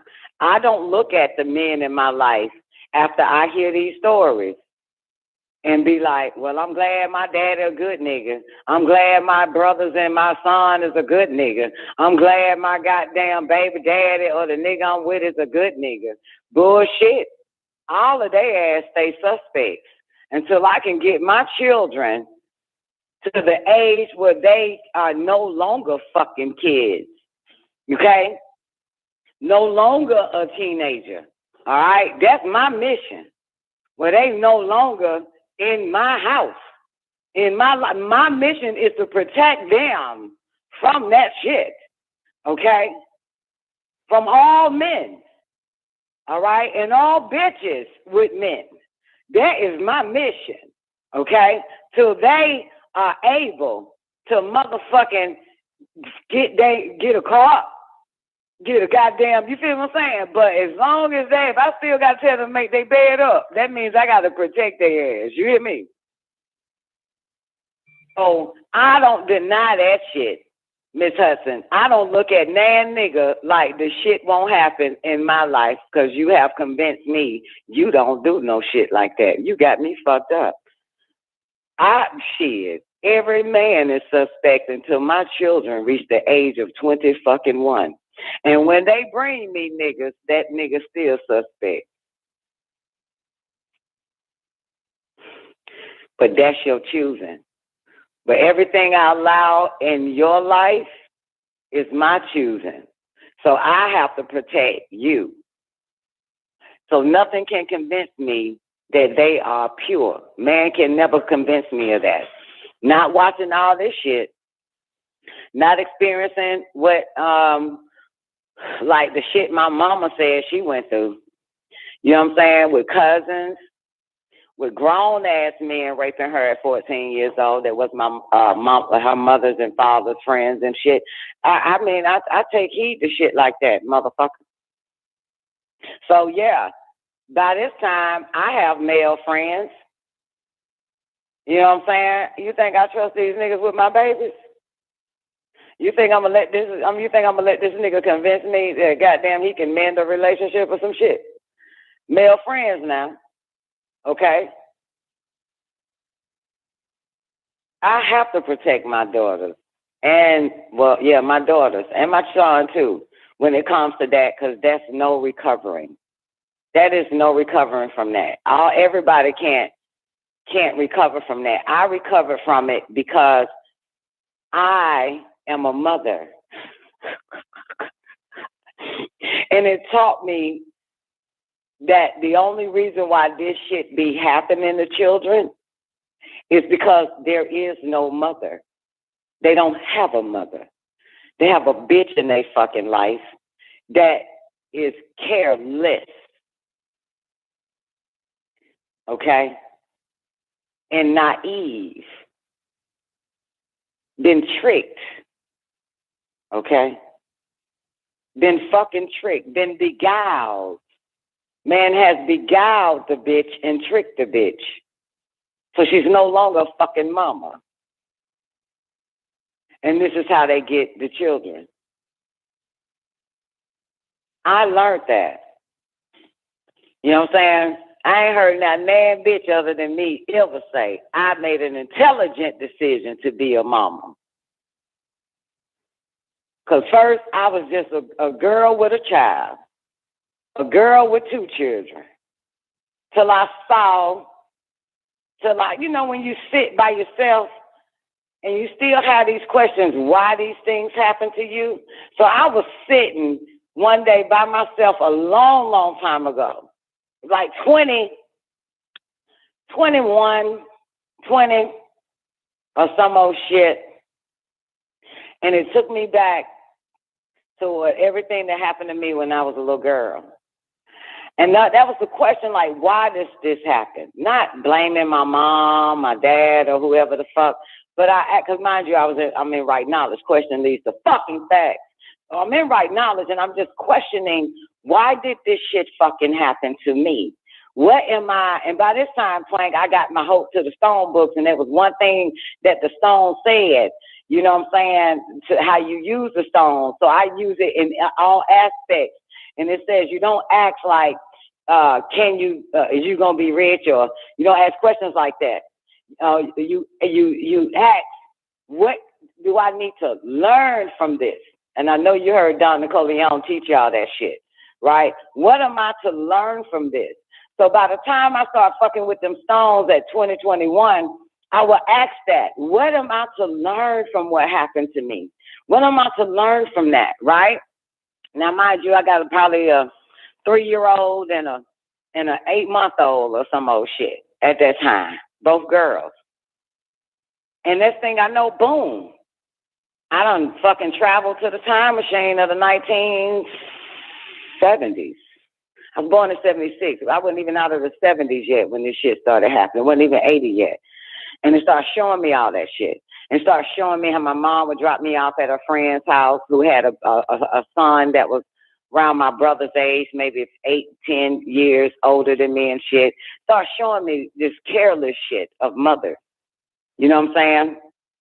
And then then start telling me things, showing me stuff about other females or, you know what I'm saying, who experienced the same shit throughout my life from 20 on back, and we would talk.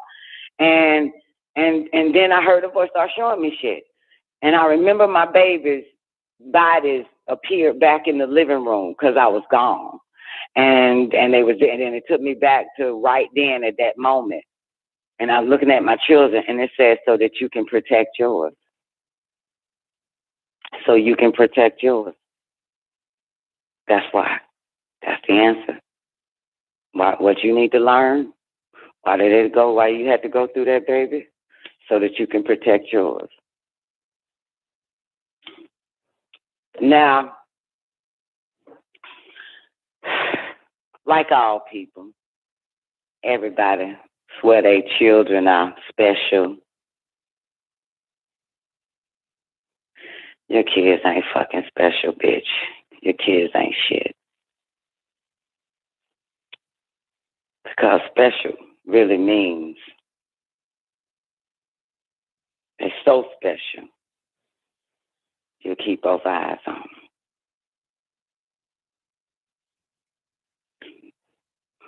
That's the truth. You trust no one if they was really special. But I knew that mine, and I'm a little young bitch at that, just having babies, not even really no. I just had an instinct feeling that nobody should be around my children. That was it. Nobody. Daddy, want to see the babies? Fuck you. No, I'm a mom. You want to see this pussy? Is different, but you want to see these babies? That's a no. No, I don't want nobody around them. I don't give a shit. I don't give a fuck. It was just some natural selfish shit that, like my mom said, you always selfish, you born selfish, you didn't want to share. And this is the reason I can stand here today. Say none of my children have been fucked or abused because I'm selfish. Now, they got their issues with me. But I tell you one thing, that shit there ain't fuck with them. Because mama's selfish. She don't like sharing person, which is us, places, and goddamn things. And they are the most special. You know you selfish if you got your own mama. Let me see you the babies. Bitch, no. Because I don't like the way you live, bro. I don't like your lifestyle. And you ain't in a more righteous mind than I am. You know what I'm saying? And I watched your actions when you with my babies. That's dangerous. You're not a protector. You never was. It's a little too late to protect the bitch that's already fucking, not to talk on the phone with boys, right? Like, that's a little too late. You protected me from niggas my age, bitch. That don't go together. You need to be protecting me You know what I'm saying? From men your age. You need to protect me from your husband. You need to protect me from your sons, okay? But not the niggas I like in school, bitch. That's a little bit different. Y'all hoes got y'all eyes on the wrong villains or the wrong suspects. Y'all hoes got them for real. Y'all hoes keeping them away from bombs. Them motherfuckers way on the other side of goddamn town and shit. You got it all messed up. You got that shit, your target is off. It's always in your face. It's always in your face. It's in your garden, motherfucker. It's in your garden. Okay? Turn your back on anybody that done came in your garden. All right? You keep your eyes on that motherfucker. Or that bitch. Whoever the fuck it is and come in your garden, you right there. You don't leave them motherfuckers with nobody. So, that's what they told me, Miss Hudson. So you can protect yours. That's why we put you through that. That's why we had to do it like that. And not only that, I never would have fathomed 13 years ago that I would be striving to educate you non-mothers or half mothers till you became a fucking mama on this shit. I never would have thought, you know what I'm saying, that what they told me is supposed to help your monkey ass. So it wouldn't happen to yours. And see, I take shit. There is nobody on this planet, for real, and off this motherfucker, where I will be lax around them regarding my children. There is not a motherfucker that I will be lax, and that's the truth. You know what I'm saying? You can't make me believe that my child is safe with you, while I go to the bathroom and come right back. They good. You gonna go use the bathroom. I got them.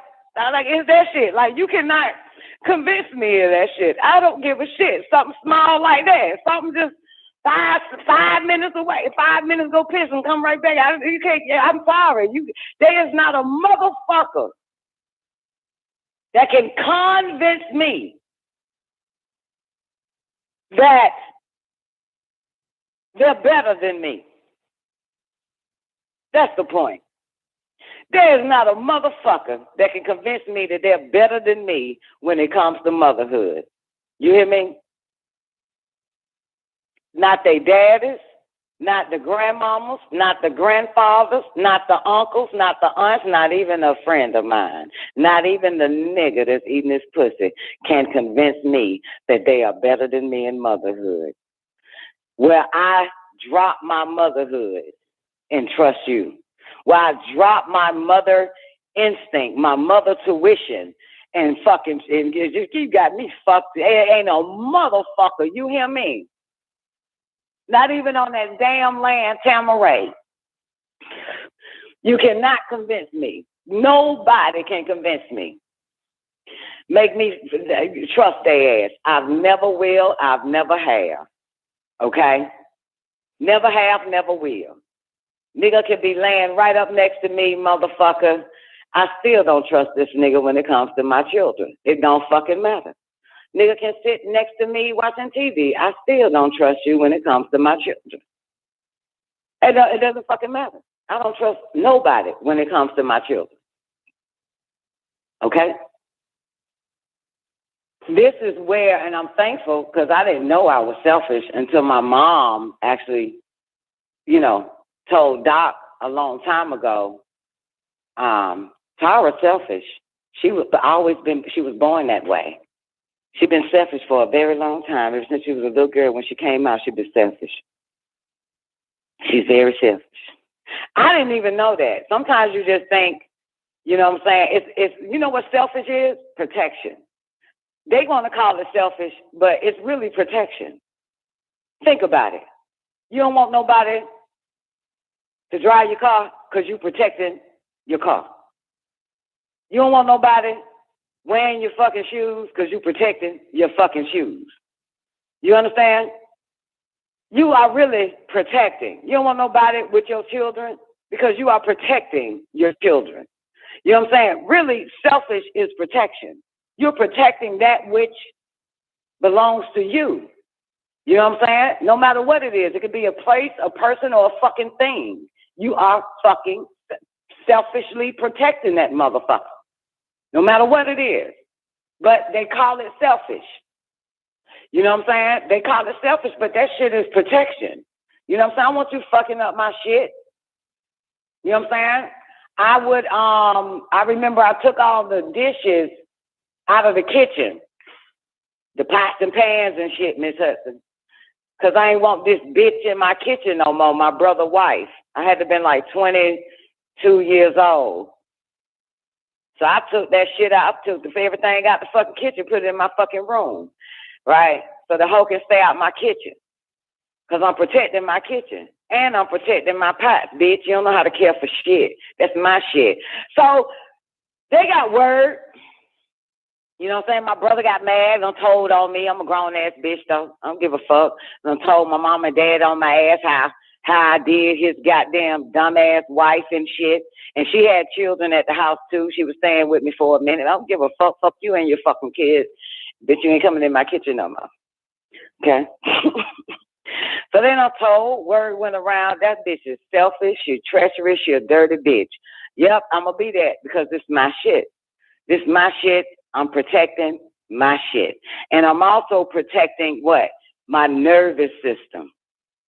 I had no idea that's what I was protecting because that shit was getting on my motherfucking nerves. So I was selfishly protecting not only my nervous system, but the shit the bitch was doing to my kids and my pots and my fucking pants, this shit ain't gonna happen no more. So I had to become selfish, which is start protecting my shit. You hear me? You know, sharing something or someone or someplace, they call that shit an act of kindness or being nice, which is stupid if you look up the word etymology, the word nice is stupid. So naturally, I'm thinking, you know, I'll share. You know, I'll share my house. I'll try to share my children's situation. But can't nobody do it better than me. I don't give a fuck, no matter what it is. Okay? When the universe gave it to me, I make that shit look better than the motherfucker that wants to share that with me. You know what I'm saying? So, in other words, you know what share is, right? Nah, you can't do it better than me. Through learning this thing called life and how this shit work in your own personal shit, I'm a good student of my own life. I'm a good observer from my own life, and I am also a witness to my own goddamn life. So, God damn it, I'm a witness to the bitch fucking up my kitchen. And that's fucking up my nerves. I'm a witness. Shared my house, bitch fucking up my shit. Her and her goddamn ugly ass kids. Okay? Fucking up my shit. I'm a witness to that. I start observing. Okay? Because I believe, right, which is to be lied to. Belief is to be lied to. Sharing is caring, motherfucker. Sharing is helping a motherfucker. You understand? But if you helping a motherfucker, they are fucking you up. I'll put that on record. They are fucking, if you are lending, giving anybody anything, that belong to you, they are not going to make it better. They're going to come back, it's going to be worse than what it was. I fucking know. That's in my life now. Okay? Your life could be different. So, back to persons, which are mine, my people, which are my babies. It's not right. Let the daddy see the baby. Let the daddy spend some time with the baby. My dumb ass, doing an act of dominance, being nice, said, okay, Finally get my baby back. My baby look like she been beat down and shit. Dragged, deprived, neglected. This is a mother, honey. This is not a woman. And look here, Miss Hudson. This is a bitch, 16 and a half, 17 and a half years old, bitch. Okay, that's why I still don't understand you 30 and up hoes. Okay? I don't understand you 30 and up bitches. You more woman than you are mother. You for man. Because I don't get that shit. So, I told that motherfucker, you'll never, ever get this baby. Ever again, bitch. Hell nah. Never. No the fuck you ain't. Because she cannot take care of herself. She's not there yet. She was even too young for me to, and if I fell for it, because bitches are stupid. Listening to the wrong bitches who believe that a man should be in a child's life. That's mine. So every time when I'm stupid, kind, nice, sharing, my shit comes back worse than what the fuck it is. So I have to take it back from you, and you'll never, ever, ever, ever get it again. Okay? It won't be no more sharing a baby doll. It won't be no more sharing a toddler, motherfucker. It won't be no sharing no 8-year-old. Won't be no sharing no 12-year-old. Won't be no sharing no 15-year-old. Won't be no sharing no 16, 17-year-old motherfucker. I'm going to treat you like the white man. You on punishment till the bastard turns 18. Okay? Because there is no fucking way I'm sharing ever again. And that was based on protection. I had to protect my baby. Okay? From this motherfucker. And his side of the fucking family. The fuck is that shit? Like, ain't no way in hell. You know what I'm saying? Give a fuck who you are. You can't do it better than me. And can't nobody do it better than me. You hear me? I ain't met a motherfucker yet who can do it better than me. I ain't met an old hoe who can do it better than me. You know what I'm saying? The old hoes meaning all the sides of my family bitches and the family bitches on the man's side is what I mean. I ain't met a hoe that ain't no bitch can do it better than me. So that's my shit. Got to give it back because I got to protect it. Because you don't know how to do it, and the bitches in your life, your mama, your grandmama, and whoever the fuck else, your mama's sister, your own sister, y'all suck at it. This is my property. You hear me? This is my fucking it's mine. You know what I'm saying? I'm the one that feel the shit. I'm the one that feel some kind of goddamn way. You understand, Twain? I'm the one goddamn got a regret that I should have never listened to these dumbass pandering bitches talking about let the child spend some time with their daddy. But this is what the fuck happens to me and shit. So, nerves wrecked. Take my baby back. Y'all never see her again unless she right there with me, motherfucker. You want to see the bitch? I got to keep my eyes on your ass. Because I be there. I got to keep my eyes on my prized possessions. Okay? Never turn my back. They call it selfish. You know what I'm saying? That's why sometimes I really, you know what I'm saying, don't believe these niggas when they whine into other bitches that she won't let me see my child. That's not yours, motherfucker. You know, she has to continue to protect that motherfucker. You can see that motherfucker, you know, when that motherfucker ready, when it's past all that protection stage where it learns to protect itself by watching the mom protect it. You know what I'm saying? That's all I'm saying. So,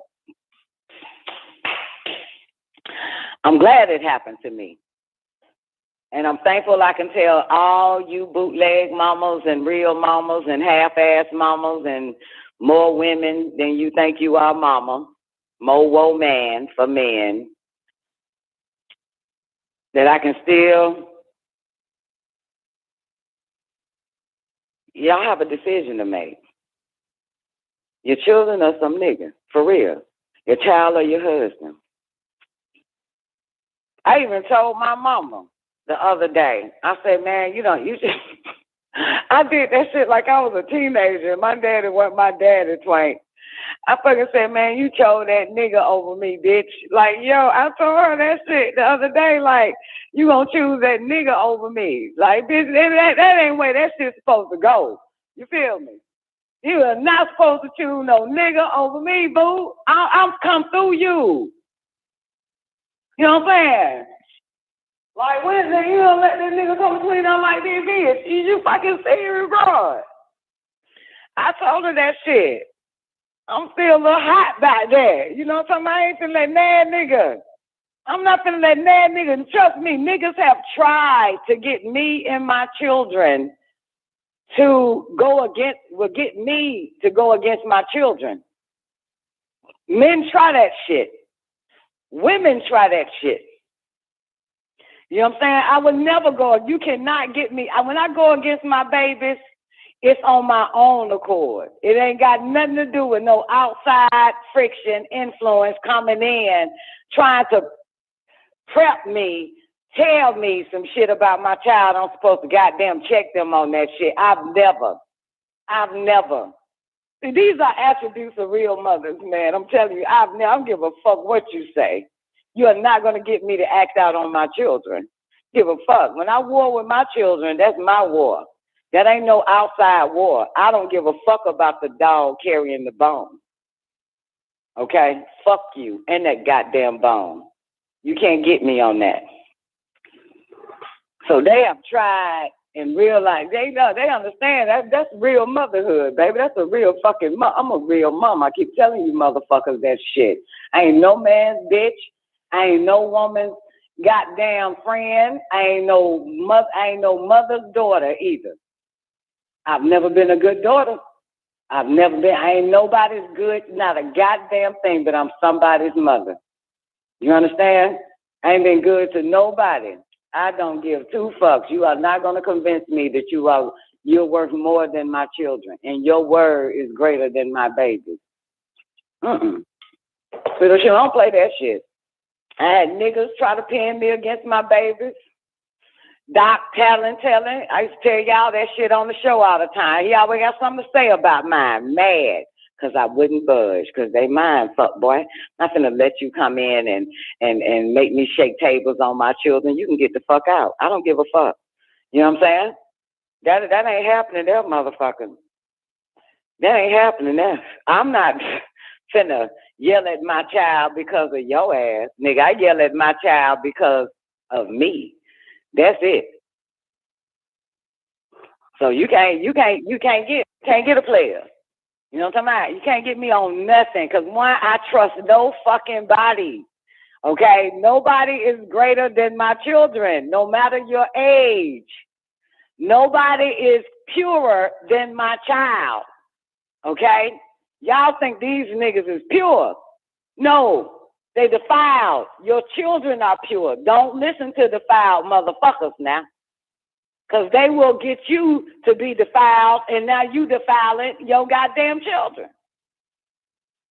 Getting you to defile them or letting them defile them. That's yours. You got to be a real mama, man. I don't know how y'all going to get there. But it's called, I tell you some of the attributes, selfish, becoming selfish. You know what I'm saying? I am real selfish, very selfish. I am proud to be selfish. You hear me? I am proud to be fucking selfish. Okay? I'm even selfish towards my children. You know what I'm saying? They already know that's my shit. Okay? So they learn how to not trespass. Fuck the prayer, forgive us for trespassing. No, my children won't need forgiving because motherfucker, they learn not to trespass. Okay? Starting there, right at the house. No trespassing. That's my shit. Don't touch it. No trespassing, motherfucker. That's her shit. Don't fuck with it. You know what I'm saying? Don't do it. Don't do it, motherfucker. You're going to catch it. You're going to catch it. One way or the other, you'll catch it. Now you get your own possessions and motherfuckers trespassing on that shit. Now you know. Karma's a motherfucker. You're going to have to experience all that shit. Teach them all that, Patrice. You hear me? Number one attribute of a mother is selfish. Not for herself. Selfish, meaning protecting her children from every fucking body so they can get to the proper age with no harm, no defiledness, no fucked up ass bullshit that the whole world have experienced since the creation of man. So you have to protect them from female too. The word male is in that bitch. That's why. But ain't no male and no mother. Ain't no female and no mother either, goddammit. It's all her children. That's it. Trust nobody. I don't understand. That shit be pissing me off, man. That shit be pissing me. It be the little shit. I mean, I deal with the little shit, the medium shit, the big shit when it comes to children. You know what I'm saying? You know, the little shit. Somebody say some foul ass shit, man. To me, that's big. That's big. You know what I'm saying? That's big. You come between me and my baby, nigga, that's big. That's big shit. That little shit ain't nothing to you goddamn women. But that's big shit to mama. That's big shit to mama. Mama don't play that. But you women, y'all will lay that. That's all y'all do, just lay it some damn way and move on with your life. But mama don't play that shit. Real mamas don't play all that shit, all that side talking and shit, all that running your fucking mouth and shit. We don't play that shit. That's big. That's big to us. We know man's woman. We're no friend. We're no sister, no brother, sister. We're no niece or nephew fucking aunt. We are none of that but mother. We no man's wife. We're mother. That's what the fuck we are. So even that old bitch ass nigga husband gonna get put in fucking check. Whatever nigga we laying up with, whatever, he don't give a shit about no goddamn ring, motherfucker, some I do. I'll never I do a nigga. I'll say I do, but that don't mean I mean it. I do for my babies. And I do your ass in for my babies. Okay? I don't have to do you in for me. And I've always said this. Had I not had children, a lot of that shit I would let slide. The shit that people do to me, I would let it slide like a regular, normal, dumb bitch. Okay? But when that mother shit kicked in on my ass, at 18, 19, that was like a wake up, half of, kind of, sort of, not really ish. You know what I'm saying? That was like, I'm waking up, like, what the fuck? Like, huh? Really? But it was in 5 years with that African motherfucker. Like, that bitch still asleep. She don't understand. We got to raise her up to be a mother. 727, give me a minute. I'm going to finish this and I'm going to open your mic. She don't get it. Let's put her in the worst shit. Let's put her in a relationship. Let's put her in the house with a fucking man, with her children. So this bitch get it. That was the best getting I got. I'll tell you one thing. Boy, you talk about some training there. Waking the fuck up there. Okay? All right? But what did it? That motherfucker had a bitch so gone I didn't even know I had children. All I knew I had a man. Ain't that a bitch? I was so fucking gone I didn't even know I had children. You know what I'm saying? You married? Yeah. Well, you know I'm married. So totally forgetting about it. I got fucking kids. I got children before this nigga. Okay? I don't know what the fuck I'm doing. I ain't nigga talking to me all kinds of goddamn ways and shit, man. In front of my children, because I didn't even know I had children. For some reason, I thought they came with the house. I thought these motherfuckers came with the wedding and shit, with the marriage certificate. I don't know what the fuck. Totally forgot they mine. What the fuck? They mine. I'm let that nigga do the, you know. And what woke a bitch up? That's what did it, baby. This before a hoe hit 25 on y'all old bitches. Whew. Got to fucking draw the line. I started hearing shit in my head. Shit done got wild. Woke up strong than a motherfucker in that shit. And the worst thing you can do is wake up strong in slavery. Wake up strong in amnesia. Wake up strong from being in a coma. Wake up strong from being suppressed. Because normally, you know, if a motherfucker been in bed all his life, he finally goddamn can move his feet. He try to put his feet on the floor out the bed and try to take that walk and fall. I ain't talking about that dumb ass shit. I'm talking about when they woke my ass up, I was able to get my feet off that bed and take them steps. That's how strong I was. Never failed after that. You heard? Full memory. Awakening like a motherfucker. Woke up strong, not weak. You ever woke up weak? You can't move. Well, when I woke up, baby, I woke up strong. And that's the worst thing you can do. Is wake up strong. Wake up weak, they win again. Wake up strong, they continue to lose every second, every minute, every hour, every day, every week, every month, and every year. When you wake up strong. So when I woke up strong, nothing that motherfucker could do, Sweet Ocean, nothing that motherfucker can say, nothing that motherfucker could take away from me. That's how I woke up strong. That motherfucker couldn't do shit. You hear me? He tried everything. Couldn't do it because I woke up strong.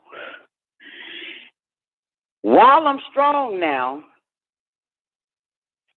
let's say I have about 3.5 babies, maybe one on the way, or maybe one already born. Don't remember too much, so that makes it 4. Heard a voice say, the nigga know that there's nothing he can do to you that can hurt you. So he's going to go after your children. That's what they said. He's going to use your children. He's going to start going after them to hurt you. We still living in the same house, all that shit. And this is when I moved out the room with that motherfucker and start sleeping with my children because I am a mother, not a woe for a man. Okay? I am not a woe for a man. I started living with my children in that goddamn house instead of living with that man. Waking up with them, going to the bathroom with them. My turn to pee, scoot over. Let's share the toilet, motherfucker, me and you. Me, you, and you. It was all that type of shit, okay? Getting ready. They brushing their teeth, I'm brushing mine. Usually sharing the same bathroom. I ain't sharing shit. Fuck that shit. I'm a mama, motherfucker. I woke up strong, bitch. But they said that he's nothing he can do to hurt you now. To come at you, he's going to come at the children to hurt you. Yeah. I ain't a stupid bitch. I've always been psychic. Every time the voice told me some shit, it is a warning. Strap up, lock it up, protect harder. You know what I'm saying? Keep your eye on the motherfucker. I've never denied that voice. That's why it led me right all the way up to 1976 to 2021. I ain't never been wrong. That voice ain't never misguided a player. show me how to avoid certain things. Tell me how they're going to come at me, they lose every time. So, say he's going to start using the kids against you. Now, the first thing that comes to my mind when somebody uses your child against you is it might start fucking my child, okay? Which I start from the top, not the bottom, okay? I don't give a fuck. You know what I'm saying? I don't give a shit. So I went from the worst shit that a man could ever do to hurt a mother is fuck his child. So I just envisioned when the voice said that, I said, fuck that. I got to really keep an eye on my babies in this goddamn house. That's how high I went to the worst case shit. So I can protect my children all day if I know that this motherfucker might do that shit till we get the fuck out. That's how I see it. When the motherfuckers say they come at my kids, when he first said that shit, when I first heard that voice, I said, I got to protect my children's body. Okay? That's how I saw it. Shit. That's how I saw it. Okay? I don't give a fuck. Give a fuck. Okay? Because that shit would have me kill that motherfucker. But my baby would never recover the way I did. You know what I'm saying? The way I see, you know, again, I learned how to use certain magic words like, what am I to learn from this? And most people can't get the correct answer from their lives. So I'm not even going to think that my children are able to be as more profound and powerful as I am. So fuck that. I got to protect their hands from every fucking thing from this point on. You feel me? They say paranoia is the highest form of awareness. Anyway. So I did. Till I was able to get out of there. Till I was able to safely remove myself and my children from man. You know? That's the truth. That's a 24-year-old mother of 4. That's a motherfucker. Still babies, but I gotta protect my babies. Give a shit. Give a fuck. I'm accused of all other things by my children, but that's one thing that my children didn't have to suffer regardless. You know what I'm saying? Abusive relationships and all that type of shit. And I just kept waking up more and more in this motherhood. This is what be pissing.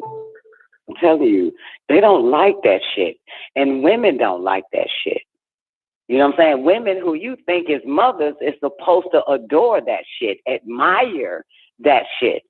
Come on, I had bitches literally tell me I'm too overprotective over my children, which is the word selfish, too selfish.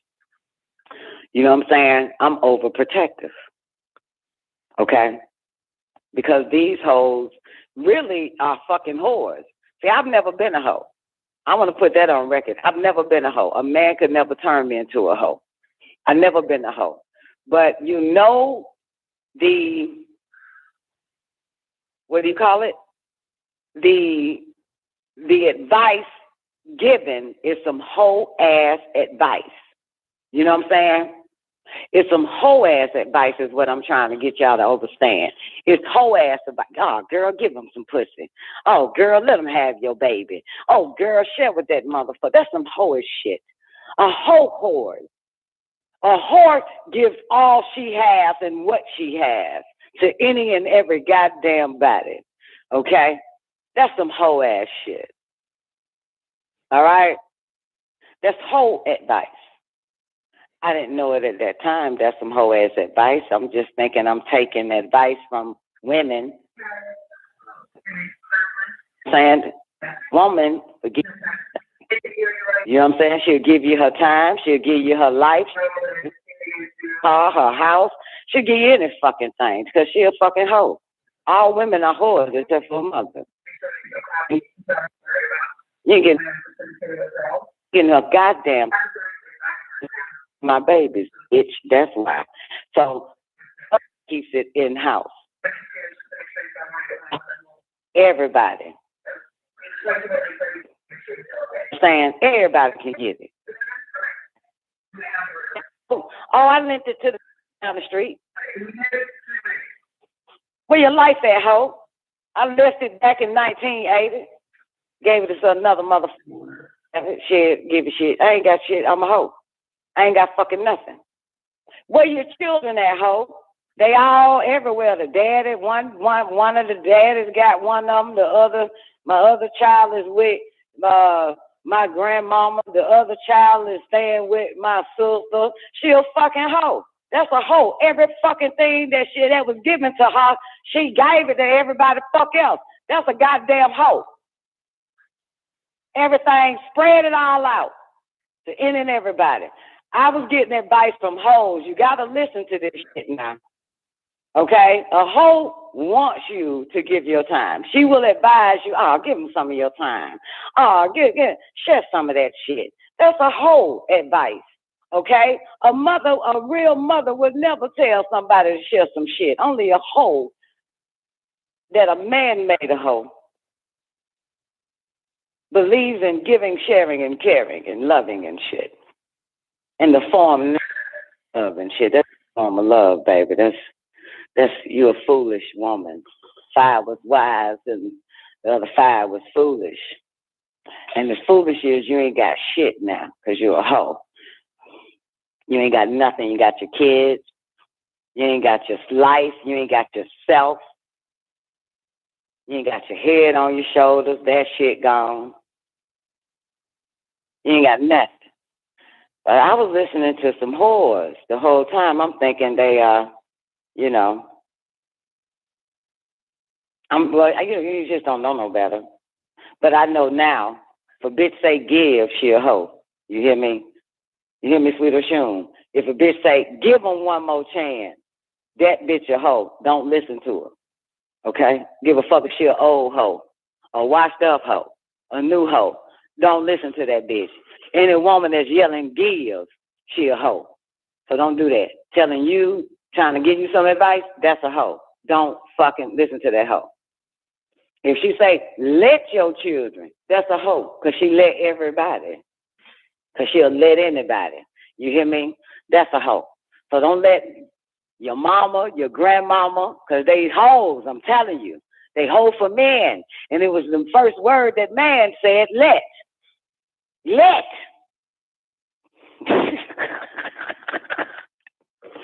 All that let shit. You understand? Don't listen to them. You understand? Protect your babies, baby. Protect yourself, baby. You hear me? So be selfish. Selfish means be a protector. You know what I'm saying? Because you're being pure with your protection. You know what I'm saying? Because you don't want nobody to fuck up that shit that belongs to you. So that's the point, man. That's the moral of the goddamn story. Yeah, I feel for them hoes because I'm thinking these bitches in their right mind, but you find out that it's a whole doctrine. And man put it in women's heads and they spit a whole doctrine to be giving, to be sharing, you know what I'm saying? To be caring, you know what I'm saying? And boom, the bitch spread it to other women. And get other women to share with man and share. And then they fucking lent their children out and shit, all this old hoe ass shit. White man walks up to my mother, basically asks her to lend her son out so he can cut his grass. And that white man was fucking my brother. Share your son. Let him cut my grass. Shit like that. Okay? Because women believe that everything they got, they're supposed to give it to some goddamn body and make their life better. It makes your life worse and the child life worse. Later, my brother died of AIDS for being a homosexual.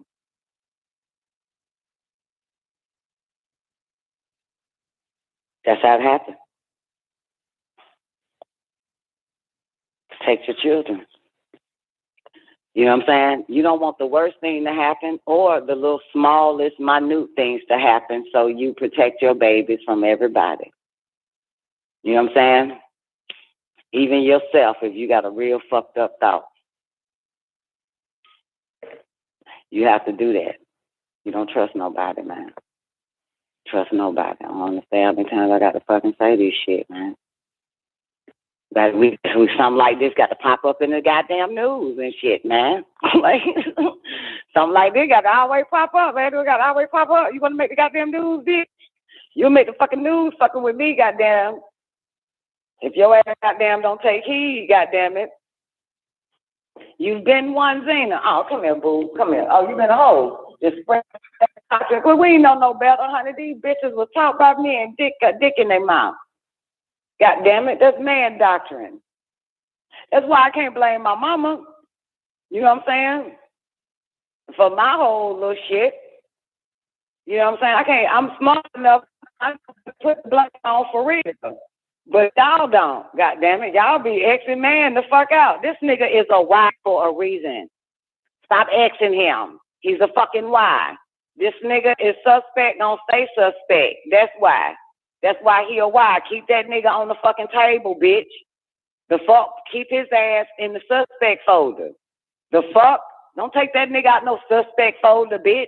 The fuck is wrong with y'all? Keep that nigga in the front of the folder, bitch. Because that's a goddamn man. Don't let that man convince you to get his ass out the goddamn suspect folder. The watch folder, the keep an eye out for this bitch nigga folder, you know? Don't put that nigga in the I trust this nigga folder. You don't ever do no shit like that. Keep that nigga in I don't trust this motherfucker. Why? Because I'm a mama, bitch. Women trust men. Mothers don't trust nobody but her goddamn self. God damn it. Women trust men. The fuck? Only a woman trusts men. Nobody keeps saying women with children. You see that? Because it's easy to get them. But they don't never say a mother with children. Because you can't get that bitch. Can't nobody get a mother with children. A mother with children don't need 9 motherfuckers. Not a savior, not a guru, not a mentor, not a sheikh, not a rabbi, not a man. Not in that goddamn thing, motherfucker. So it's women and children. We got to look after the women and children. Hell yeah, because goddamn it, that's how y'all get in, because these bitches ain't a mother. They women with children. There's a big difference. Big difference, ain't it? They let you know that shit. Big difference. They won't even call y'all mothers. They call y'all women with children. Because they know. So that's what they after, the women with children. They ain't after no mama with children, nigga. You can't come in. What that song says in it? I hear you knocking, but you can't come in. Dun, dun, dun. I hear you knocking, but that ain't gonna work, motherfucker. Hey, that ain't it, boo. That ain't it. Mm-mm. That's why they don't like us. They like women with children, though. They after all women with fucking kids, man. Because y'all the easiest, the naivest, the dumbest. You ain't grew into motherhood. You're just a woman with children. It's a big fucking difference. Y'all just women with children. Just women with children. Can't get no mama, ain't her? God damn it. I ain't finna let no nigga get up and walk around the goddamn house. Well, my baby's around, motherfucker. You got me fucked up. The shit you'll play dead, nigga, until I get up. That shit ain't working. And the one here, you finna walk around this bitch. Give a fuck who y'all. Give a fuck if my children call you daddy, nigga. You ain't mine, motherfucker. So I don't trust you. Big difference. Big difference. Gotta protect your babies, man. I know it sound kind of sick, the way I'm trying to give it to you motherfuckers, because y'all can't wrap y'all mind around not trusting man. If you can't wrap y'all mind around not trusting man, stupid ass, you better. You got fucking children. You better. No matter what the fuck who he is, he could be God, goddammit. You better not trust that motherfucker around your children. Cause that's a motherfucker. I had spirits fucking me at a young age. So come on now. Never told my mama about it. You know what I'm saying? Spirits will have sex with me when I was little. And it's so interesting that I found out where all that shit comes from. This is how I connect the dots to that dumbass words that you humans be using, incubus and succubus and shit. When man was fucking me at 3, 4, 5 years old, 6 and 7 and 8, and all the way up until I stopped it on my own at what? I'm 45. Stopped letting man fuck me. About 37, I think. 37, 38, 39, 40, 41, 42, 43, 44, 45. Yeah, for 8 years. Doc say 10. So I go with he the one keeping count. Damn right, bitch. But let me tell you, that's when it stopped. That's when I was no longer having them spirits fuck me. You understand? Since I was little. That's crazy, right? So that like that incubus and succubus, them motherfuckers come to fuck you because you are a fucking person. I'm the first one to fucking tell you, dumbass, that shit. Because I had to stop. But I didn't, and I was wondering, like, damn, this is about 3 years ago. I was wondering, like, damn, how come I ain't got fucked by a spirit? Like, you know what I'm saying? I really like it. They don't fuck something that's been purified. They cannot go in while you sleep and you hump in the fucking air and you bust one. They don't fuck with you. As above, so below now. That's what the fuck it is, Zena. I don't get that shit no more because I stopped. They don't come. As above, so below. I'm not the motherfucker to fuck with, for real. I'm not the one to fuck with. You cannot fuck me. As above, so below. So that's when it stopped.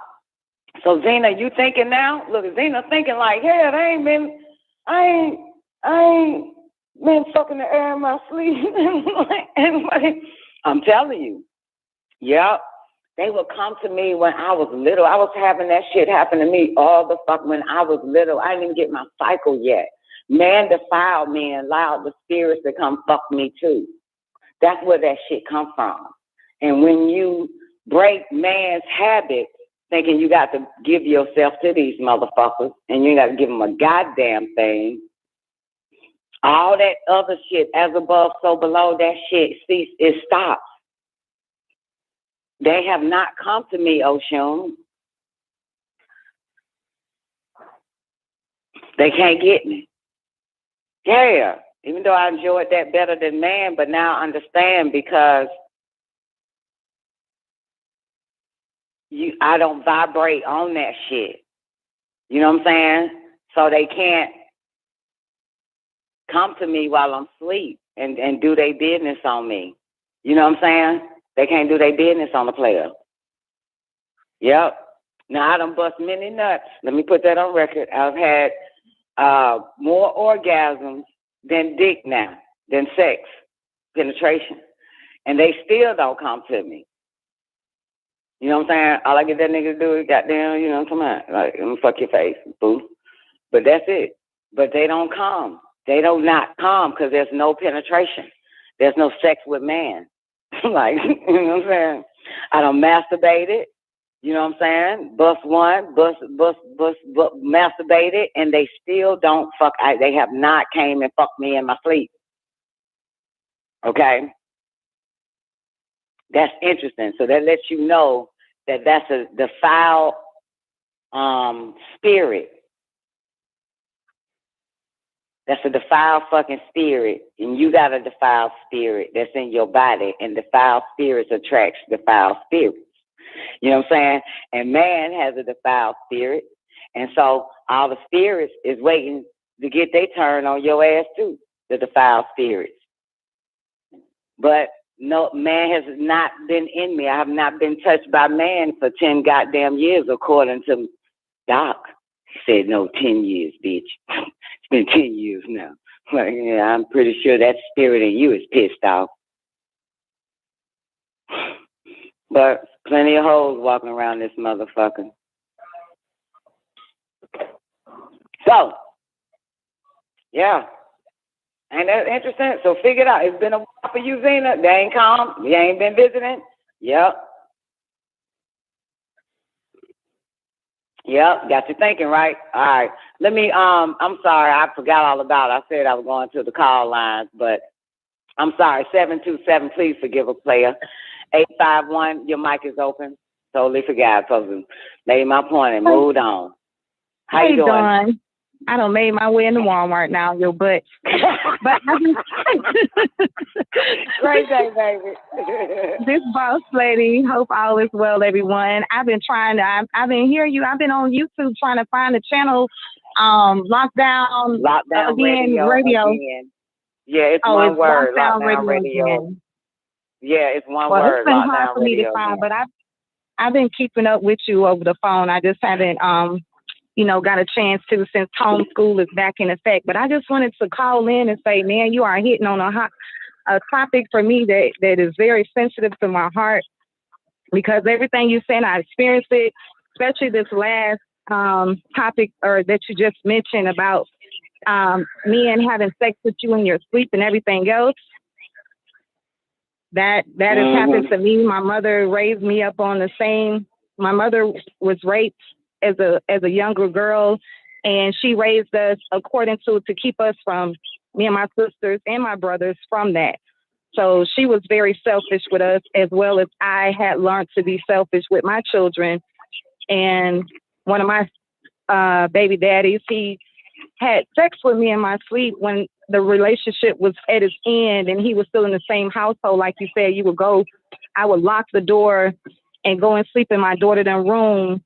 And he would come in there. He somehow break in the room doors, and I woke up one day and he was having sex with me, and I wind up having another daughter from him in the process of me trying to leave this relationship from him. And he also was about 15 years older than me, so I feel like I was taken advantage of, trying to fill a void, the loss of my father, looking for a father figure, a male figure to love me the way that my father wasn't around to love me, but not in a sexual way. I had a very good father. I was a daddy's girl when I was younger, and I was blessed that he was a man in my life that didn't try to. I never saw my dad looking at me a certain type of way. Like, I just didn't trust my baby daddy, and everything that's going on right now that you're saying, in a perspective where his family is like coming at me saying, oh, he want to see his kids and this, that, and the third. I'm like, well, I don't trust him.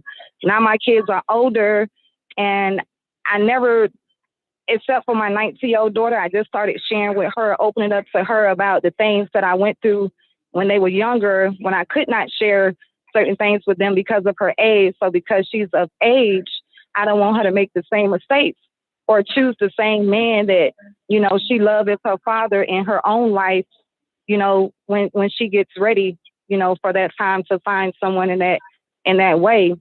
So I just wanted to call in to say hello, and that I agree with you on all levels.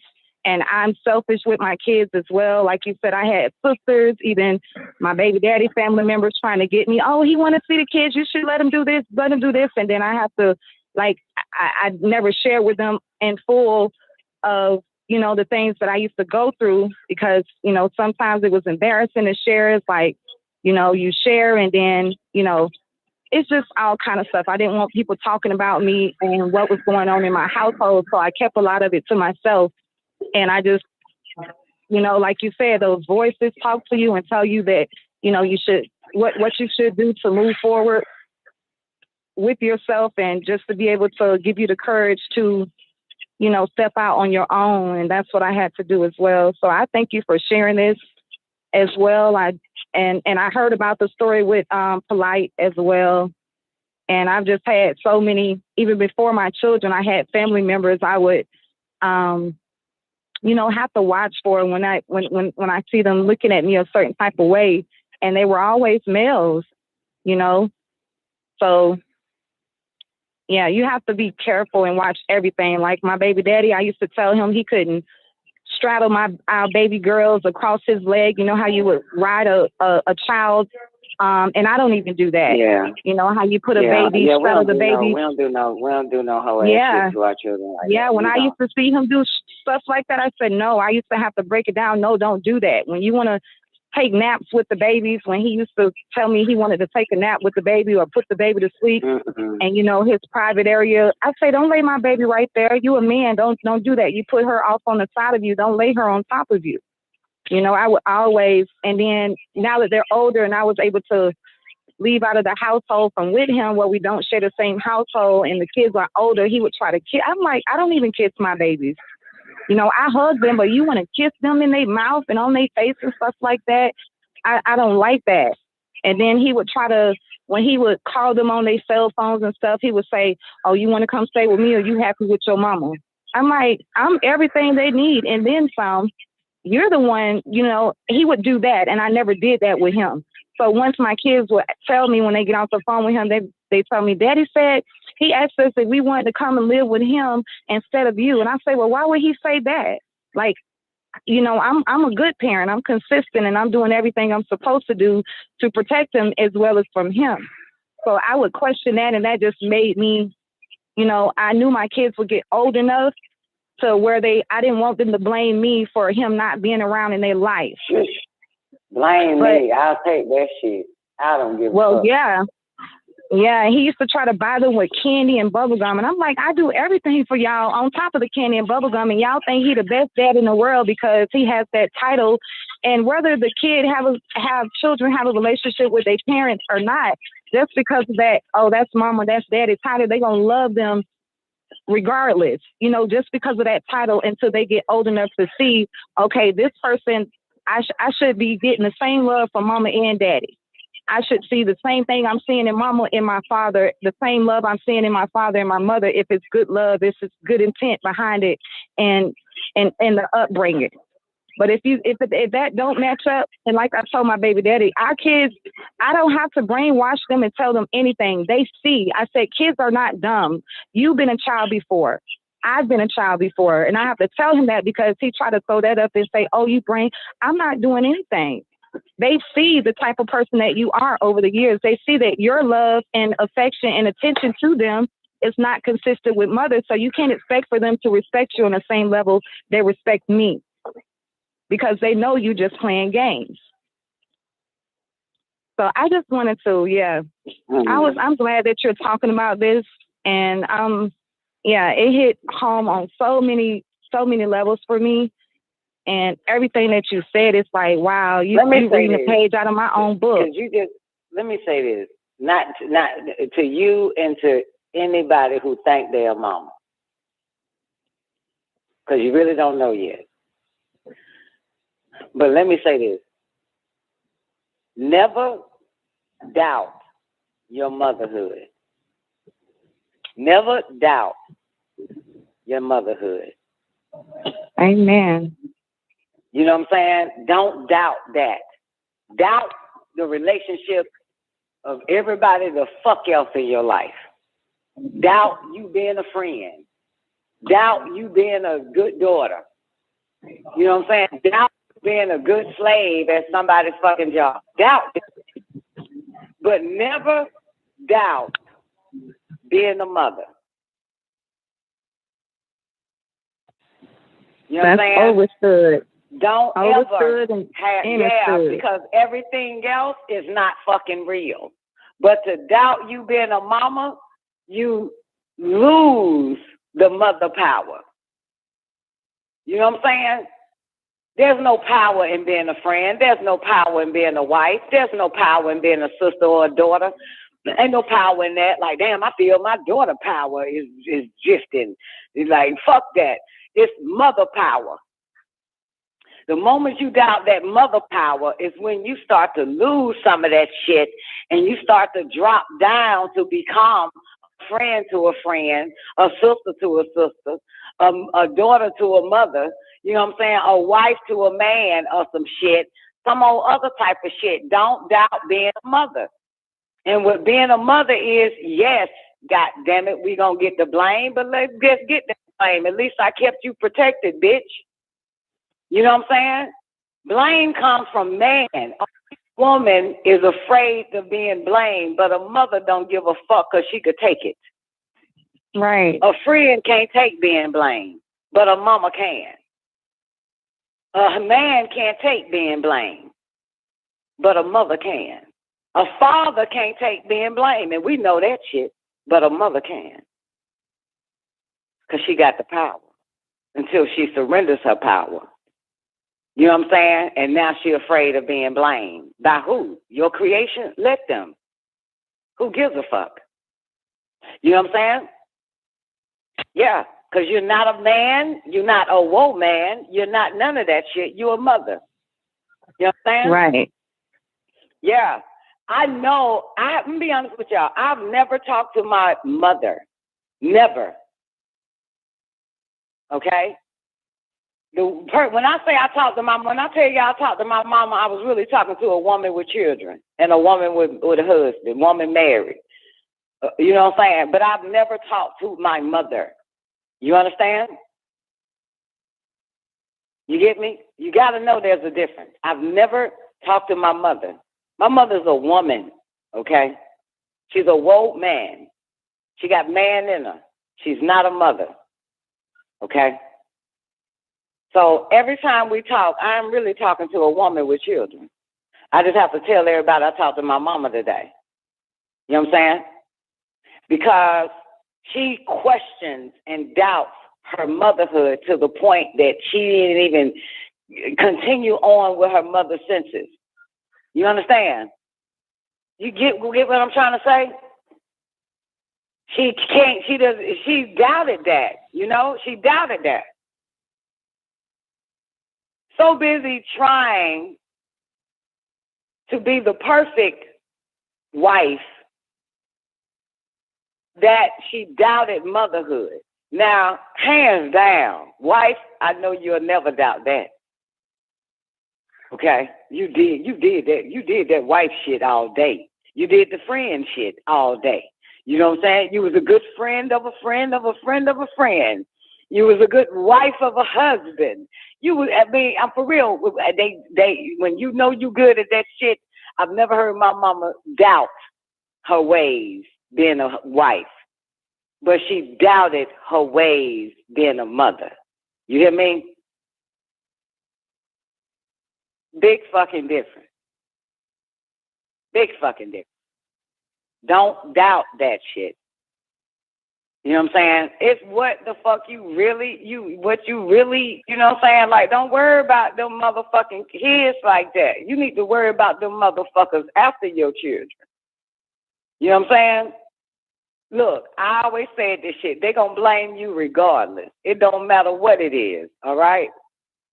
I lived long enough to know that shit, okay? I ain't that naive, okay?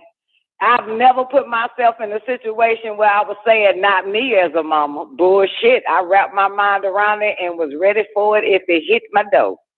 If it didn't hit my door, fine.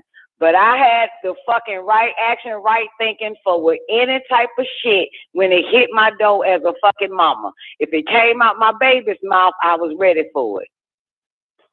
You know what I'm saying? So at the end of the goddamn day, go with it.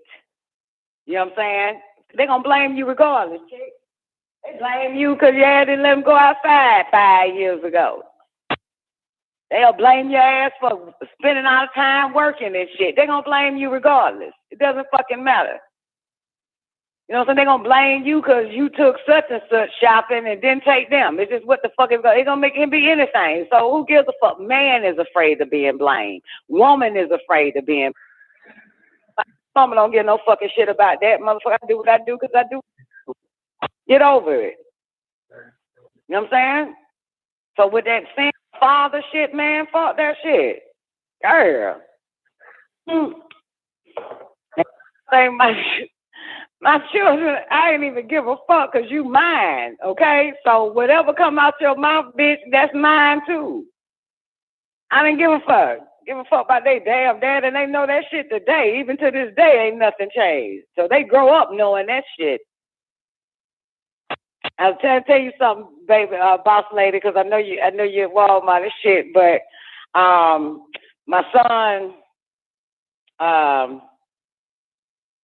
wanted to use my credit card for something last month, and not really. That's not really it. But I offered because he's making a pretty good lump sum from Forex and shit.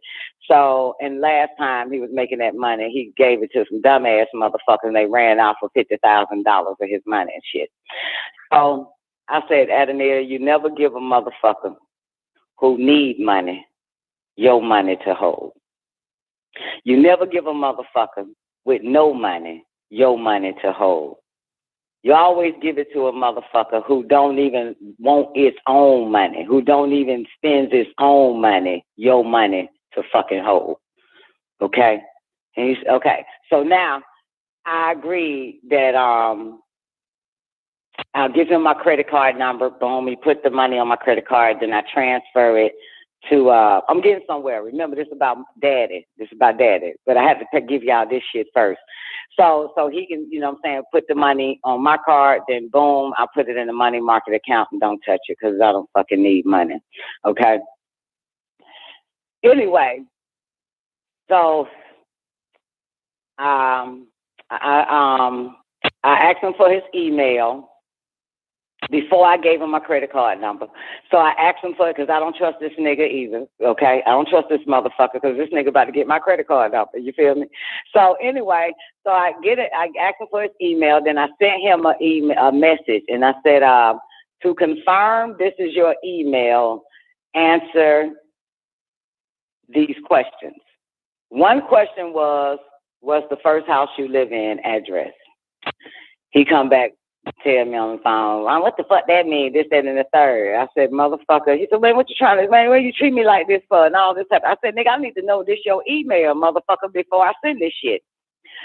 So, and he on the phone with me, and he says the address out loud. I said, well, because you said it out loud, I'm going to have to send you another question. So I sent him another question while we still on the phone. You listening, boss lady? And the question is, in his email, what is the number one thing your mama hates? And that nigga typed, well, I'm on the phone with him, but he responded in email, Daddy.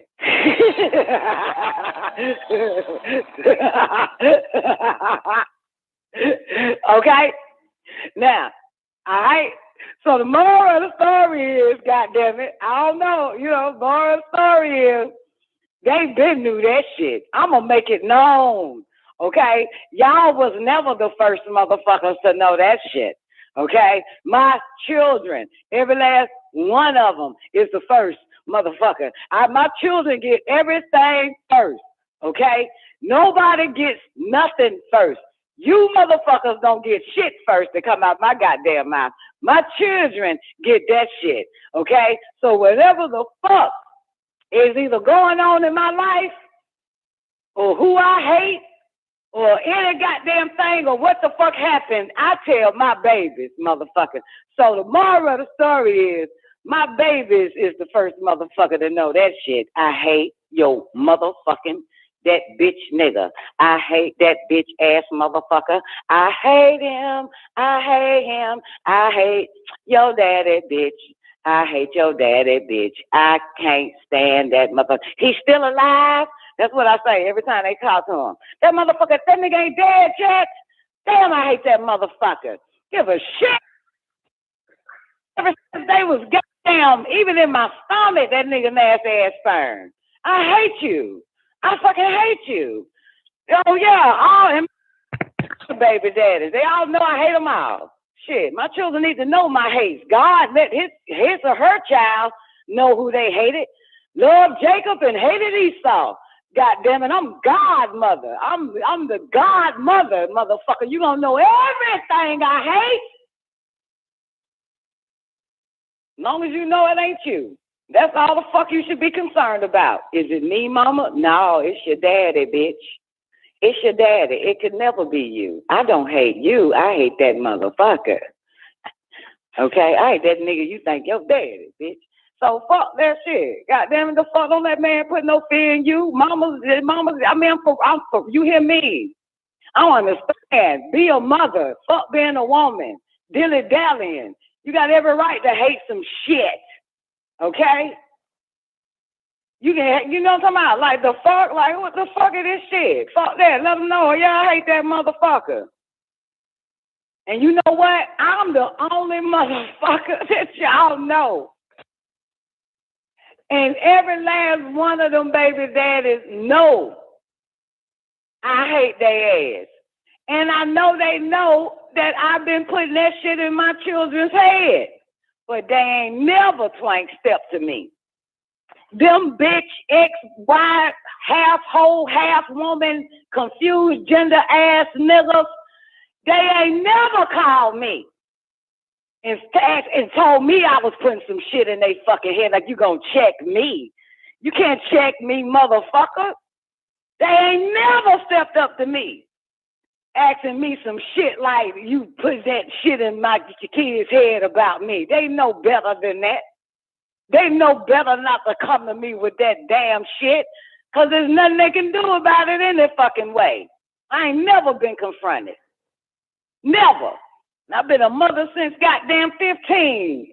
I'm 45 now. They ain't never, none of these niggas, and they in their 40s too, and they still ain't goddamn stepped to me. And I just told my son that asked him the question, what is the one motherfucker thing your mama hate more than anybody? Any person, place, or goddamn thing? That nigga typed my daddy. Then I responded in that email, some shit like, your email is confirmed. Wait 24 hours for the next something, because he want my card. You know what I'm saying? But I said, I don't trust nobody any goddamn way. You feel me? He's like, yeah, you feel me? So, yeah. But that's the moral of the story, goddamn point. That's it, your ass. Give a shit. Goddamn it, nobody give a fuck about no nigga that busts a goddamn nut. Only a woman gives a fuck about a nigga that busts a nut in her and his feelings. Nigga, I deal with the fucking truth. If I hate your ass, I'll tell you. And I'll tell everybody. Now, that's the fucking truth. That ain't an opinion. That ain't a feeling.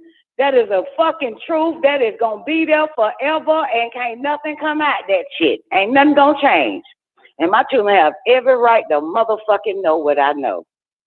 Because I'm a real good teacher. I tell you what I know. I tell you every goddamn thing.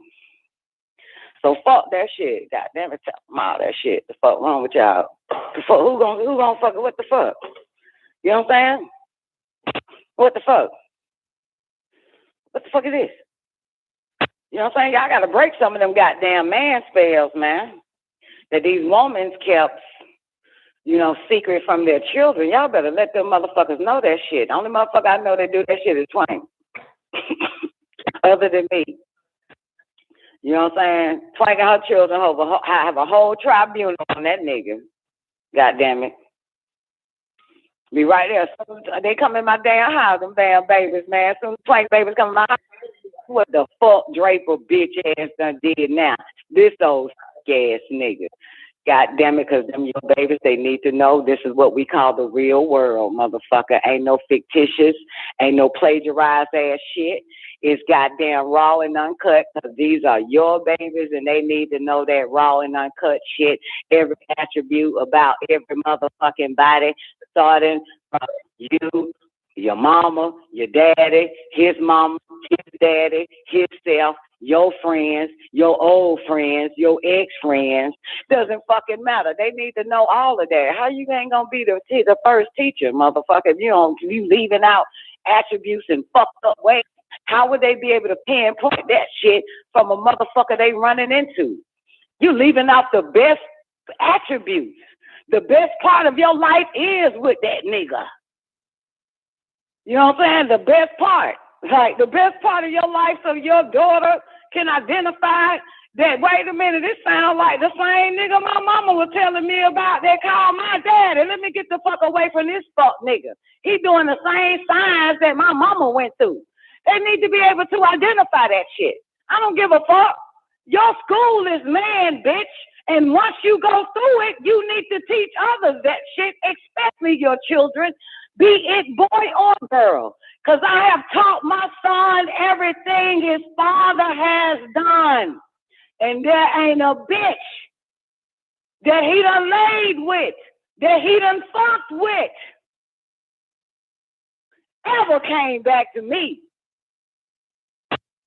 and said that motherfucker is a dirty piece of shit.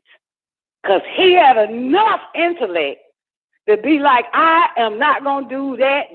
I'm not going to do that to women the way my daddy did your ass, mama. And that motherfucker don't to this day. And the nigga 23.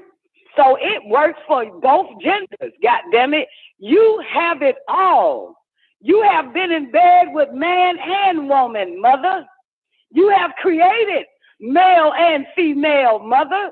So you might as well tell them about the nature of both of them, mother. Or unless you're a woman, then it's different. You're going to deny the story of the devil that walked in you? You're going to deny your children the story of the devil in your life? You're a Catholic. I'll never conceal nothing. I don't give a fuck if the devil tell my children your mama lying. She lying. And they come back to me. I say, that nigga's a fucking lie. I ain't got to make this shit up. I make nothing up on the motherfucker, bitch. Come on now. But you can believe what you want to believe. Can't nobody make up no fucked up ass shit like that. And then you find out, the more you start talking to other women, man, it be the same shit. Like, damn, are we in a relationship do we got the same baby dad or some old shit? It's just how you see it different. Like, you know, how you go about it. That's probably the only thing that makes us different.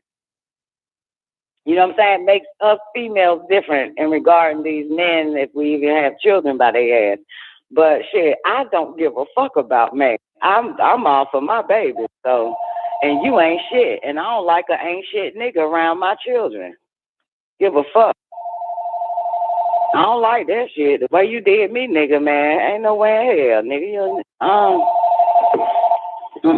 You're not worthy to be amongst them diamonds. I damn shitted out this pussy. You got me fucked up, you piece of shit. And I'll tell them all about it. I don't conceal nothing. I have to tell. I don't give a fuck. I have to tell it. Because that's what man got an issue with. They don't want you telling nobody.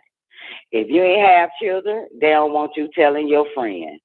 But when you have children, they don't want you telling your children what this motherfucker, his bitch ass been doing. You know what I'm saying? Yeah. 90 seconds. He ain't no mama, and you ain't my dad. And if he was my dad, I still tell, because everything my daddy did, I told it. So, nigga, you ain't shit. Like my dad ain't shit. Y'all ain't goddamn worth me being quiet over. Fuck you, you piece of shit. People need to learn man ways. Fuck that Bible. That ain't that. The fuck that. We still writing that shit right now. The longest man on this fucking planet, motherfucker, we still got to tell it. 60 seconds. Nobody need to go down. Hey, Zena, don't nobody need to go back to no 600 AD and read about man. Fuck, man, this bitch nigga right here in your fucking life. Bitch, talk about that motherfucker. Write the book on this son of a bitch. Speed it up to the fucking millennium and share it with your children's children's children. Because you know what's fucked up? I hate women. I just realized that shit just came out naturally. I tried to hold it in. That thought, it just came out my tongue. I fucking hate you women. I hate women. I hate fucking women. I hate fucking women. I've been hating women for a long fucking time. I hate you fucking bitches. God damn, I hate you hoes. Y'all be having y'all children around these motherfuckers, and you know everything about these goddamn men.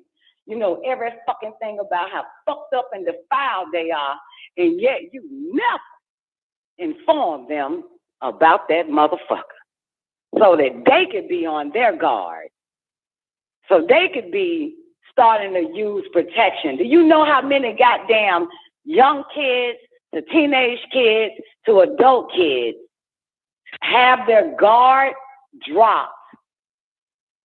No protection when they come around, man. I don't give a fuck, uncle man, brother man, sister man. I don't give a shit. Just come like not knowing a goddamn thing. Just plopping their ass right next to them and put their arms around these motherfuckers. You're keeping them, like I said, perish for a lack of knowledge, motherfucker.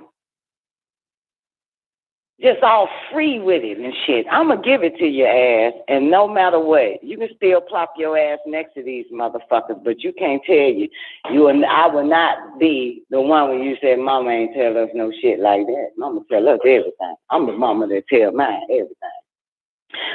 I don't feel man. Man ain't shit but a half bitch, a 1.5 hoe. I am not afraid of this motherfucker, and I'm not afraid to tell the next generation about this son of a bitch. Okay, so if my children have a child, which I hope they don't, and I'm going to do all in my power for them not to ever have one, and they want to fucking tell that baby that that's their granddaddy, this old nigger ass shit.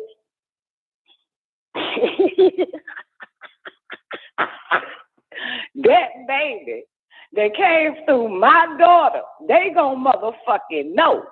Okay, the grandbaby gonna know about their granddaddy. Okay, they mama, daddy. Shit, I don't give a fuck. Everybody, I don't give a shit. God damn it, you gonna know. Now, I told my children about my daddy. That ain't changed with them. You understand? That doesn't change.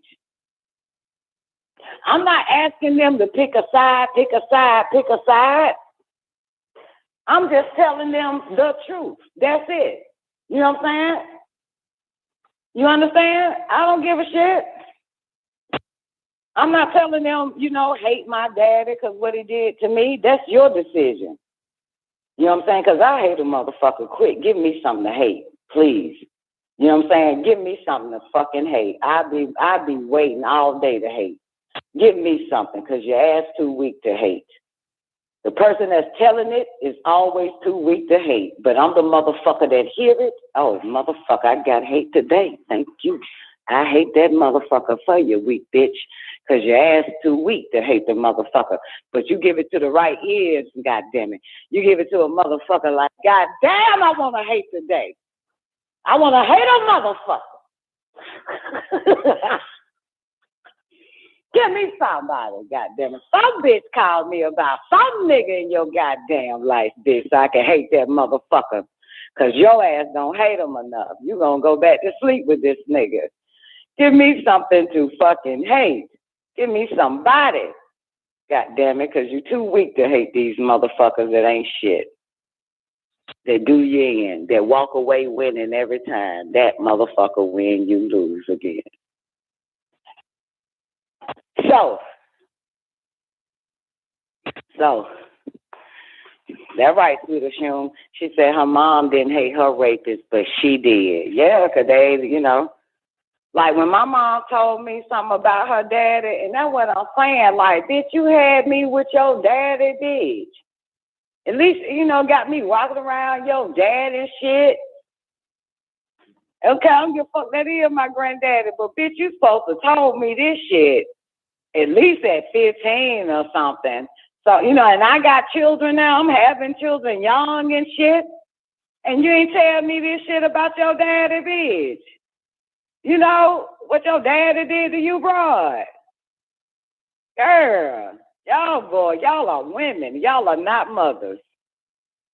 Y'all are women, not mothers. Because a mother gonna tell every goddamn thing, the good, the bad, and the fucking ugly.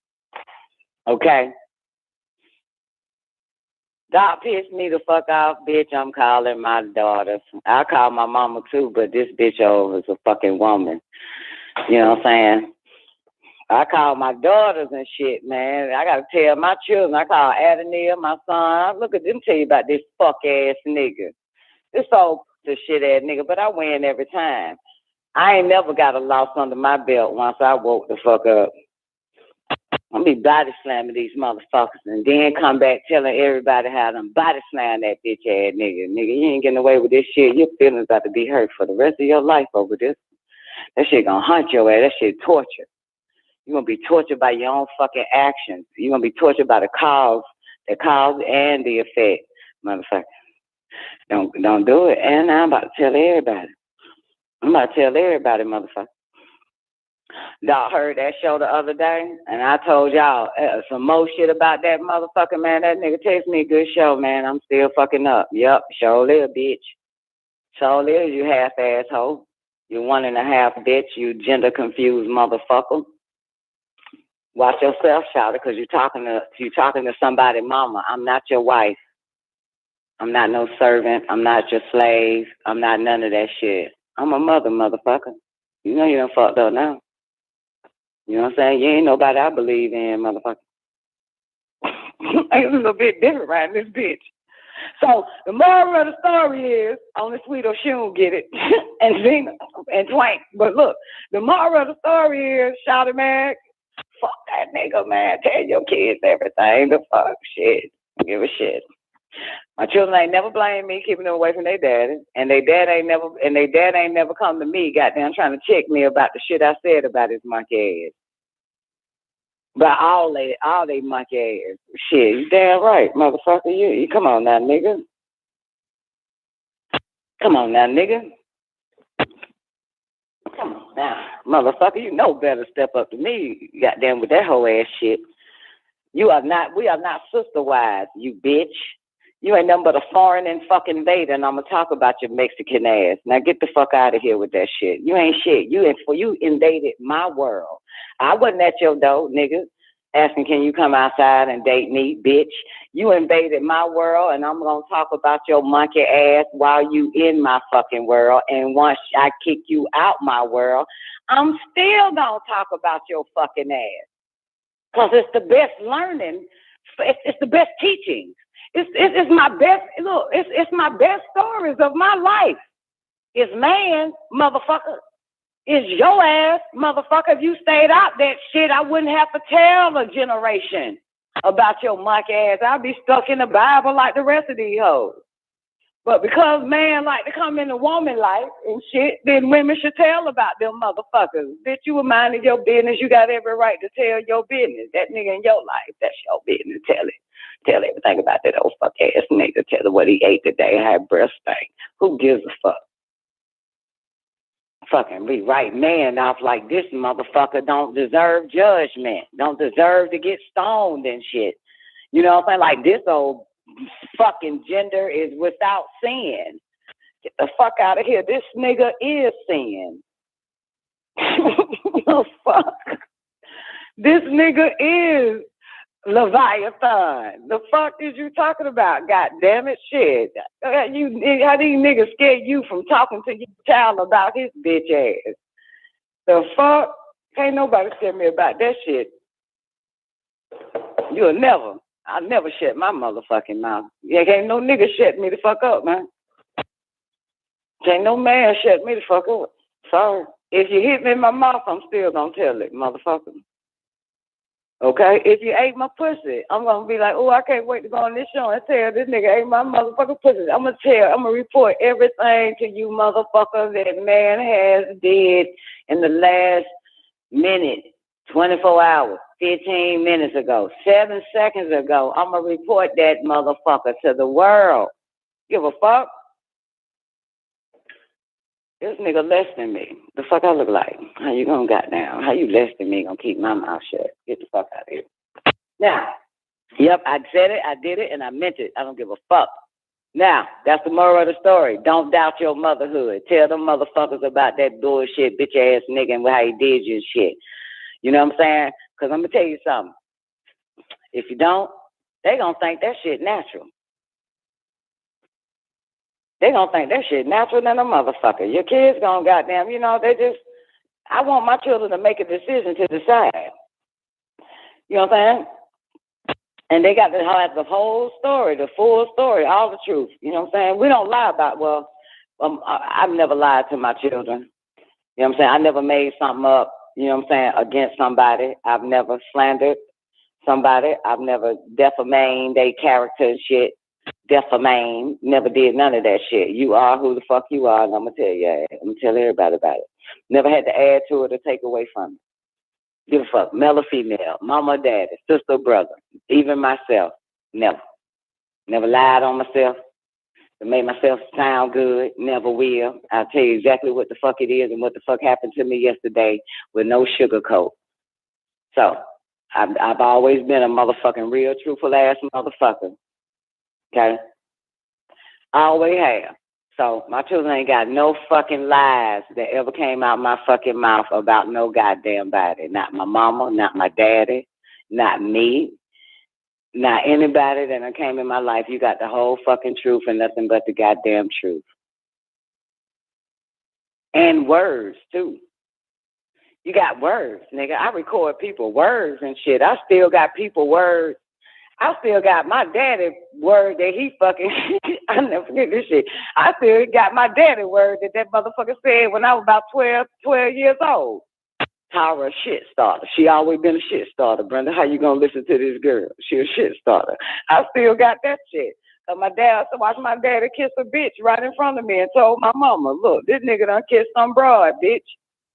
This nigga kissed that lady. He still with that bitch. He fucking you and fucking her. He kissing you and kissing her. I told my mama that shit. That nigga told my mama, man, that girl a shit starter. She always been a shit starter. I'll never forget that shit. Yep, and I repeated it now with you motherfuckers, cause I ain't got to sugarcoat that shit. I ain't got to lie on nobody's mouth, okay? I do not have to lie, Zena, and I don't about nobody. I've never. Which is probably another reason why my life is so great. For real, my life is great. I ain't even bullshit. Like, you know, there's probably another attribute to rising up and shit, and shit just manifesting or something that I like or that I want, that I need or some old shit. Probably due to that, because I never had to lie on the motherfucker to win favor with somebody else. You know what I mean, right, Sweet Oshun? You know what I'm saying? I've never lied on a person. You know what I'm saying? Never lied on a person because I ain't like them. Just because I like you, I still won't lie on you. You know what I'm saying? I won't defame you. I won't slander you. You know what I'm saying? I've never done no shit like that. You know, never. And that's probably part of, you know what I'm saying, the universal law and shit. While the universe supports everything I fucking do. Boss lady, where you at? Right here, Don. Okay. Yeah, I heard you coming back in and shit. But that's probably another karma credit, goddammit. Shit. So shit. Just think about it, man. I'm told my babies everything about they goddamn sorry ass daddy. And the universe still blesses my ass. Because I say a mother gonna get blessed, a woman gonna get stuck some damn well. Right. I don't feel no mortal or deity. So I ain't got none of that shit. They still looking out for me. Then they be reminding me and shit. Don't forget to tell your child about what happened in 2001, what your daddy did. Tell that bitch that shit too. That's the truth, Don. I recently had to tell that motherfucker that shit. Get this age justice. Yeah, when I told you about what made my transition happen to this new area with me and my kids, it was my baby daddy, the one that I was speaking about, who came to me and told me that some niggas in the city had put a hit out on me and his children after they had they had already shot up the car, and he was the one brought me the information, and I got out because I knew he was jealous of me and against me ever since I left him because, you know, and I recently, when I transitioned, that's when I started opening up to my kids about their father because I didn't want them to contact with him because they don't understand. I say he wouldn't even protect y'all. I say he told me that he got close to these people and went and met up with these people that had something to do with almost taking our kids' life. He went and talked to these niggas and came back and told me, I say, you got that close to the niggas and you didn't take that nigga for ransom and hostage after what he done to your baby. So I just knew it was time for me to go because I didn't even have the support of anyone at the time, not even law enforcement, to help protect me and my kids. So it was time to go. But he was the one that brought me the information and told me that he went and met up with these niggas that attempted to kill my babies in the car, my oldest daughter vehicle, with the other kids, with our other children there. And he just allowed it to happen. So that's when I started opening up to my kids, because I just felt like at one point I would have to wait till they get older to tell them, because, you know, that's what my mother did, to be honest. She didn't tell me that my father was abusive to her, because, of course, sometimes, like, the fathers would treat the children differently than they do the mother, and sometimes they would treat the kids the same way they do the mother. And that was my baby daddy. He was a manipulator, and he would try to manipulate my kids the same way he manipulated me, unlike my father, even though he was abusive to my mother, but I never received that abuse from my dad. But my 9-year-old daughter, like I said, she was conceived because he raped me. When I was trying to leave the relationship, we had already had 2 of our daughters, and God had to bless me with all girls with this particular monster. I call him a monster because, you know, he got me when I was young. He was very abusive to me, manipulated me. He did a whole lot. And this was like after all the important people in my life that would have helped me to stay away from him, they had already passed on. Everybody else was like, okay, girl, no, give him a try. Girl, you okay? Because they wanted me to go through those things, like you said. So, yeah, he was the one who came to me and told me that these guys put a hit out on me and his children and all that. So I told my 9-year-old daughter, which hurted me to my heart, I had to tell her how she got here. I said, you got into this world because your dad raped me when I was asleep. And I woke up while he was doing his business. And I tried to fight him off of me because I woke up and I tried to fight him off of me. He didn't stop until he finished, until he busted it. And then I got pregnant. And then once he got me pregnant with my daughter, that's when he was like, okay, I'm finna leave. You know, as far as in, okay, now I will go, because now he feel like he impregnated me. So nobody else wouldn't want me while I'm pregnant with his child again for the 3rd time. And it was just like, enough is enough. So I got into I got into this bad mental state around that time, the area of that, because I was trying to get my music career going. I was doing really good. I had a lot of people backing me within that. So he was jealous about, you know, the people that I was around at the time when he did that to me, which was rape me in my sleep. And I told my 9-year-old daughter, the one that was conceived when that happened, and she was like, she couldn't believe it. She started crying, and I started crying with her, and she really couldn't believe it. Like you said, and what I already know from the conversations that he would have with the kids before, like he would try to manipulate them and try to pull them out of my household and say, here. And then he only come around sometimes and say, well, here, I got this. He try to, you know, bait them up with little gifts and stuff like that. Excuse me, to try to pull them. I tell my kids, look, I really didn't have to say too much because they know I'm consistent. They know that he's only sometime in their life. He come around birthdays, maybe Christmas, and, you know, he's out of there. So when this happened with my kids that had me to transition up here in Orlando where I'm at, I just really had to break it down to them and tell them, like, look, your dad, this is what he did to me. Whether my oldest daughter remembers, my 19-year-old daughter, she remembers, and she still loved him because that was dad, you know, just because of that title. And the more and more I started to share with them, the more and more they started seeing, as well as how he was treating them and just in and out their lives, and the things that he would say to them to say, oh, you want to come live with me and not your mother, and stuff like that. They started catching on to that. And I said, you know, it will come a point in time where, you know, he's going to need them and they're not going to be there for him, you know, with everything that took place and how, you know, he would allow, and I think the guys even paid him off you know, to either force me out of the city or to bring that information and for him to come to me as a man and knowing that I'm so provided for his children, and tell me that he went and talked to these men that already attempted to take, you know, my life as well as your children's life, because they were in the car that day when it was shot up, and you allow that to happen because you hate the fact that, you know, you can't manipulate me anymore, that I'm not in your life. Man, are for the you wrong saying reason. those children are his? Did you just say in your children's life? You use the word your as if it's his? Yes, I flipped and said that. Yeah, man, don't say no shit like that. No goddamn more around me. Yeah. Don't say that your shit, goddamn it. You're right, because he didn't help me either, protect him. Goddamn shit. I felt like Probably he ain't was none of that against me. shit. No.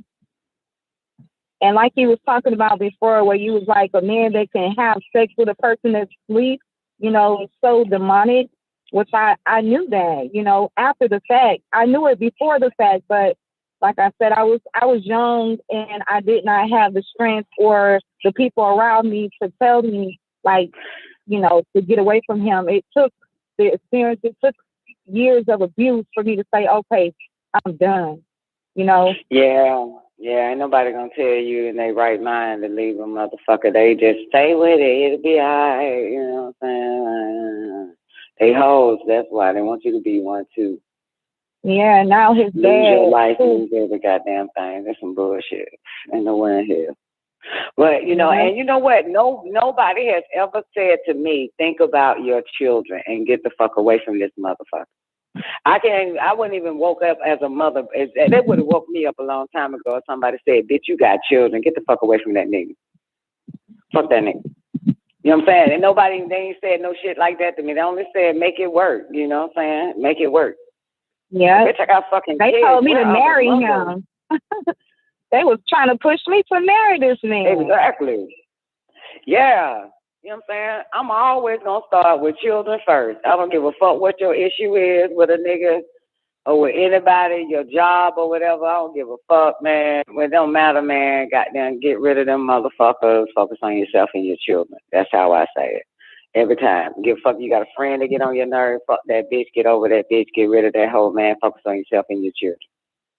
You want to hear something funny real quick, guys? Now, since I opened up about my past experiences with their daddy, even our youngest daughter is 9 years old, and the second oldest is 13, and my oldest one from him is 19. And you know, they pick on each other, they laugh at each other, they be like, they'll call each other by his name, and they be like, oh, that's your daddy, and they be saying, that ain't my daddy. Don't be calling that ain't my daddy. That ain't my daddy. Even my 9-year-old baby, she's like, "Ooh, Ma, I hate him. I hated him for that." And when I told him what he did to me, and like I have to, you know how people have face cards around different people. You know, they have different face cards. Like I'm dealing with an issue right now. Say it louder. People have face cards around different people. Say that shit. Yes, they do. Say it louder. My family is against me now because my face cards. Yeah, and they're defending this man, my Uncle Sonny, because I'm like, y'all don't know the conversation that I had with him. Y'all think I said he treat everybody differently. I said, you ask his wife, or you ask me, you ask his children, they're gonna all tell you a different story. They're not all gonna have the same thing to say about him. They're gonna tell you a different story. If he was equal, if he was a loving man or had good intent with everybody, then all I say so about him would be the same. That's why. That's what they were told to say. You always told to say that shit. So he's just spread it around. You know what I'm saying? And you know that's a lie, because you ain't got no real story to tell a motherfucker. All you got is just a saying like he was a good person, a loving person, all that type of shit. He's, you know, loving father, or she's a loving mother. That's a goddamn lie. Obviously you don't know the bitch. You ain't giving us nothing. You ain't giving me nothing. Tell me about the time this happened or whatever, motherfucker. Other than that, you just been told to say that shit about a person. Exactly. And I know they know that. If me and you know that, Don, and a lot of other people on this show, know that I'm like, my family, they trying to turn against me, who I don't even care at this point about. I was helping take care of my uncle, and then my grandmother died, and he trying to get me to sign over a deed to the house that's in Waycross, Georgia, to him. And it was the way that he came about, and he waited a whole year to scream this all on me. And I'm like, you could have just told me when I was up there for the funeral, you know, it would have made it easier. Otherwise, you know, now you played on me. I gave you money. I did a lot, you know, which I'm not asking for it back, but it's the fact of how when he finally said, okay, now I'm going to open up about this house, about this property. And this time I found out that the house was in my name, like the deed, once she passed on. So it's basically starting a riffraff. But like he played my kindness for a weakness, and then thought that he would, once he figured out, I guess, that I was a gentle person. Like I say, you don't know my true nature. You know, I could get just as ugly and grimy as anybody else can, and more grimy than you. That's why, like you say, I went on Facebook and told everything. Now it's starting to riff-raff because they like, that's Uncle Sonny? You know, I'm like, yeah, he tried me. He tried me on so many levels and tried to play up underneath me. And now, you know, his sons and stuff, they're at his defense, which they should be. Like I said, I told him, you ask your mother about your daddy. I bet your mother will tell you something different, or maybe she's old school, probably won't. Which they are, and they won't say anything. I don't want to tell you nothing bad about your daddy. You have to find out about yourself. Some parents are like that, especially old school grandparents and stuff. A whole bunch, even the new school hoes, they got the same goddamn way. Probably because they don't remember. They still under amnesia. That's probably why. You know what I'm saying? Right. Like, I watched my mom and that bitch. I mean, and my dad could knock the bitch out. Oh, 5 seconds, she get the fuck up. She'll make that nigga something to goddamn eat. A week later, I still remember that shit. It's gone. I was like that too. I didn't know nothing this nigga was doing to me until I was completely woke the fuck up. You know what I'm saying? I didn't know shit till I woke up. Yeah, so, and I ain't have nobody, I didn't give birth to myself, so I ain't like I had a child to remind the bitch what this motherfucker said to me, what this nigga did to me 5 minutes ago. That shit, they're like, that's why I pay attention to everything now. What a person say to me now, motherfucker, I heard what you said. I have to stay awake. I have to stay conscious and conscious at all times. I refuse to let a motherfucker put me back to sleep where I don't remember what the fuck you just said to me. You know what I'm saying? So I had to get everything, like, I don't know if anybody woke up before, man, and realized everything a motherfucker did to your ass. Like, you got it all, like, everything back. I'm mad at myself for that. I refuse to go to sleep so a motherfucker can just say mouth out at my motherfucking ass like everything okay, and then I give you some pussy after that. You got me fucked up. I'm woke now. Ain't nothing. I record everything now. My recorder works all day, every day. My camcorder and my recorder, motherfucker. I don't put your word. It's on record now. It's on record. Your actions on record. I ain't sleep. I know what the fuck you did, nigga. I remember what you said last week. I stay up now. I don't fucking go back to sleep. I don't trust nobody. So, yeah, I understand that women don't be knowing because they already under fucking sleep. You know what I'm saying? Already under sleep. I have to remind my mama certain things. Even that she allowed this nigga to do to me, you know what I'm saying? And she don't remember that shit. No shit, because that's your nigga. Your nigga put you under a fucking spell. Your nigga couldn't put me under a spell. I had my niggas put me under spell, but your nigga can't put me under there. So I know everything your nigga did to you and to me and to anybody fuck else. So I had to learn how not to let my niggas put me under spell. So I can pay attention to all these motherfuckers. That's one of the keys right there, boss lady. You know what I'm saying? You know how you know everything that your female friend nigga did to her, but you know nothing about what your nigga did to you?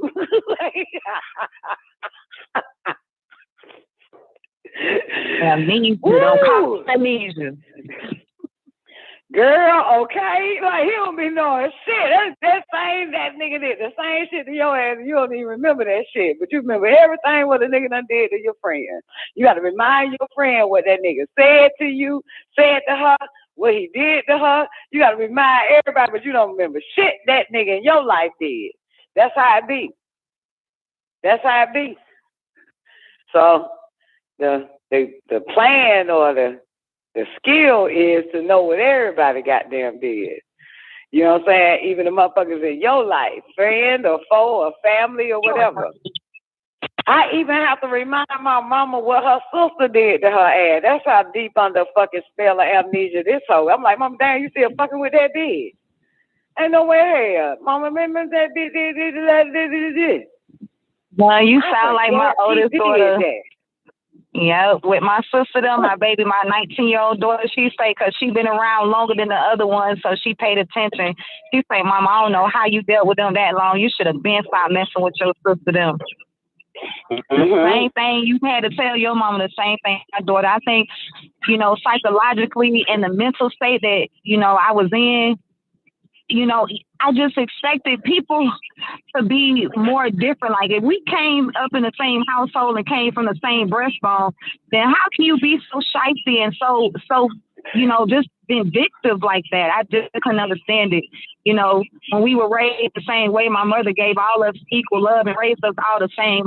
In my mama's household, she didn't love any one of us no different than the other one. If one had, we all had. And if she couldn't do for one, then she wouldn't do for none of us. If she couldn't do for all of us. So for a long time I was fighting, and I'm like, what is going on with them? So I continued to take a lot of stuff.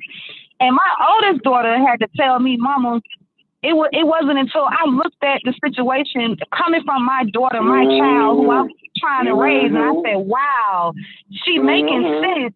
I said, what am I doing wrong? And I started to evaluate what my daughter was saying and how, looking at the situation deeper, and I said, you know what? My baby right.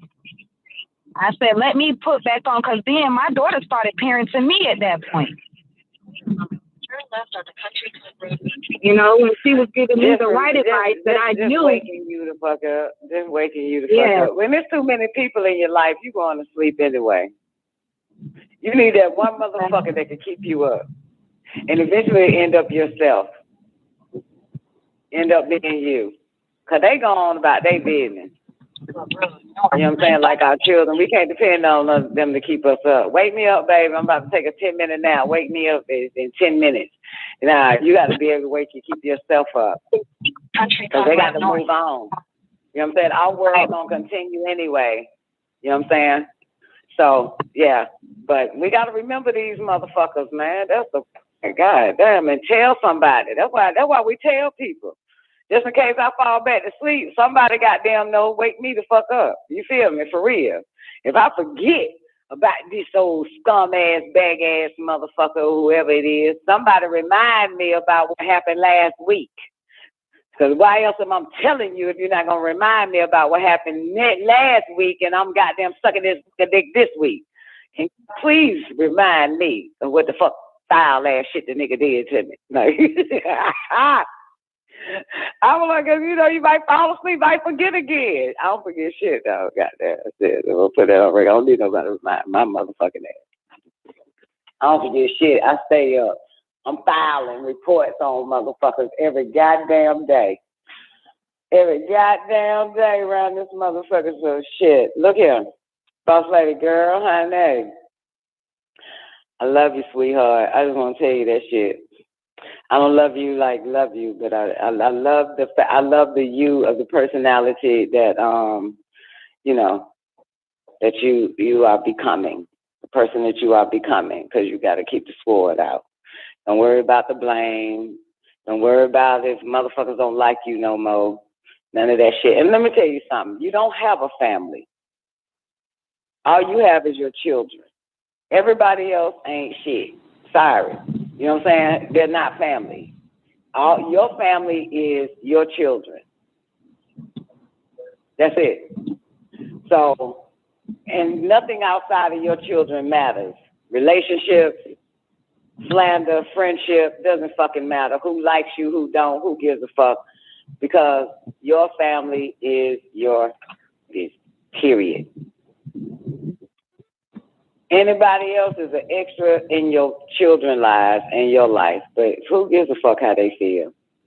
So, I mean, for real, like I say, I ain't got cousins, sisters, brothers. I ain't got nobody but my children and my mama, because that's my creator. That's as far as that shit gonna go. Everybody else is just fucking extras. I don't owe you shit. I don't give a fuck about your motherfucking ass at the end of the day, because I'm a mother first motherfucker. You ain't finna get me goddamn all over this bitch caught in my feelings. My children come first. Children are my family.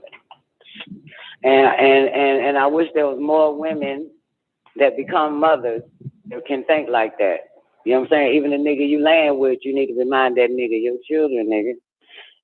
You're my babies, motherfucker. You ain't shit. I just want to remind you, motherfucker, you ain't even on the list. Give a fuck. If you did, throw up from your dick.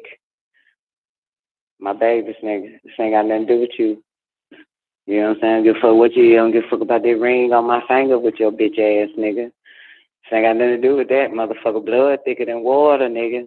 And your goddamn dick ain't nothing but a milky white fucking substance. But that blood, motherfucker, is all mine. That's walking around this goddamn house, you piece of shit.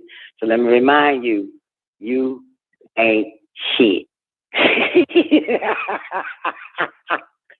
You're not fucking priority around this motherfucker. You ain't shit, motherfucker. You're supposed to help me with. You're supposed to help me. That's it, motherfucker. Not me helping you. I was with some fishermen, right? I went to some beach about 2 weeks ago because I had to take the child, some woman's child, to the beach. Wanted to go to the beach. That's Doc, his old child ass. I want to go to the beach. I don't do the beach shit, boss lady. Okay, so I got to fucking do a beach day with this child. Take this nigga to the beach. You feel me? So he can go get in the ocean and shit. So I chill with the fishermen while this nigga swimming with the fishes. Okay? So anyway, one fisherman says, I think I called Doc or Doc called me and I'm like, where you at or whatever? And the fisherman, he gonna say some shit to me like, gotta check in and shit, right? Like, you got me. Everybody follow that shit. Like I'm checking in. Gotta check in, don't you? Because I'm talking cash shit to the fishermen and shit. Anyway, all of a sudden my nigga calls. Now I got to check in. Keep a tab. Got to report in, don't you? I said, man, shut the fuck up. He an old ass nigga too. I said, man, shut the fuck up, mind your business, nigga. Just because you see a goddamn female don't mean it's ran by men. And so I'm talking to Doc and shit. We don't shoot. I'm talking to Doc like, where you at? He's like, I'm on the left side of the ocean, this and the third. I said, I'm at the pier with the fisherman. Can you see me? I stood on top of a bench and all this other type of shit. All right, make a long story short. Damn, what I'm telling y'all this shit for. Oh, all right. So I said, okay, I see you now. So, I told him I'm right here fucking with the fishermen and shit like that. Now I'm thinking about being a fisherman, fucking with the fishermen, telling them where to catch the fish at. I was pretending I was Jesus. Catch your nets on that side. They'll commit suicide for you. Saying all that dumbass shit to these dumbass men and shit. But anyway, so I hang up the phone and shit like that. And an hour passed, and I told my child, who is Doc, my adopted child, you know what I'm saying? You know how you tell your child, we're going to leave in an hour once you drop them motherfuckers out. You know what I'm saying? So I told Doc, I said, look here, Doc, I'm going to walk for an hour, then we out this bitch. All right, so you going to play in the water with the fishes, nigga, and I'm giving me a walk in, but I'm setting my clock to an hour, get your ass out that fucking water, bitch, and we out this bitch, okay, motherfucker? Got 1 hour to play with the fishes. So, looked at my little timer clock. Looked at my little timer clock on my phone and shit. And that shit done went over to like an hour and 5 minutes. So I'm with the fishermen. I'm like, oh shit, it's time for me to goddamn go. Goddamn it, been an hour, 5 minutes later, man. I got to get this nigga out this damn one time to fucking get the fuck up out this bitch. So the old ass fisher nigger man was like, that motherfucker said some shit like, what that nigga say? You know that shit didn't register. If I can't even fucking tell you what this old hoe ass nigga said to me. This motherfucker said something like I said I gotta get this motherfucker out. I'm ready to go. I'm ready to motherfucking go. And he was like he wanna stay a little longer. Some shit like that. He wanna stay a little longer. And he want to be in the water a little longer now, lady. What the hell wrong with you, woman? And I said something like, I already told that motherfucker we only gonna be here for a fucking hour. So what the fuck is you talking about, bitch? That's why I called him a little bitch, little old black ass man. I said, what the fuck you talking about, little bitch? I got shit to do. I ain't trying to be out here all damn day for this little motherfucker.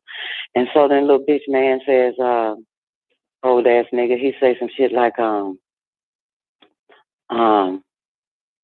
ain't you his wife? I said, hell no, I ain't his wife, motherfucker. I said, he my husband. But I ain't his goddamn wife, motherfucker. I ain't nobody's goddamn wife. The fuck I look like. So when I say I'm ready, I'm fucking ready. Now, if the motherfucker don't want to goddamn leave, he can stay his ass in the goddamn water, but I'm about to fucking go. And he was like, well, a woman, a wife, or, you know what I'm saying? Like, he said some shit like, you got to,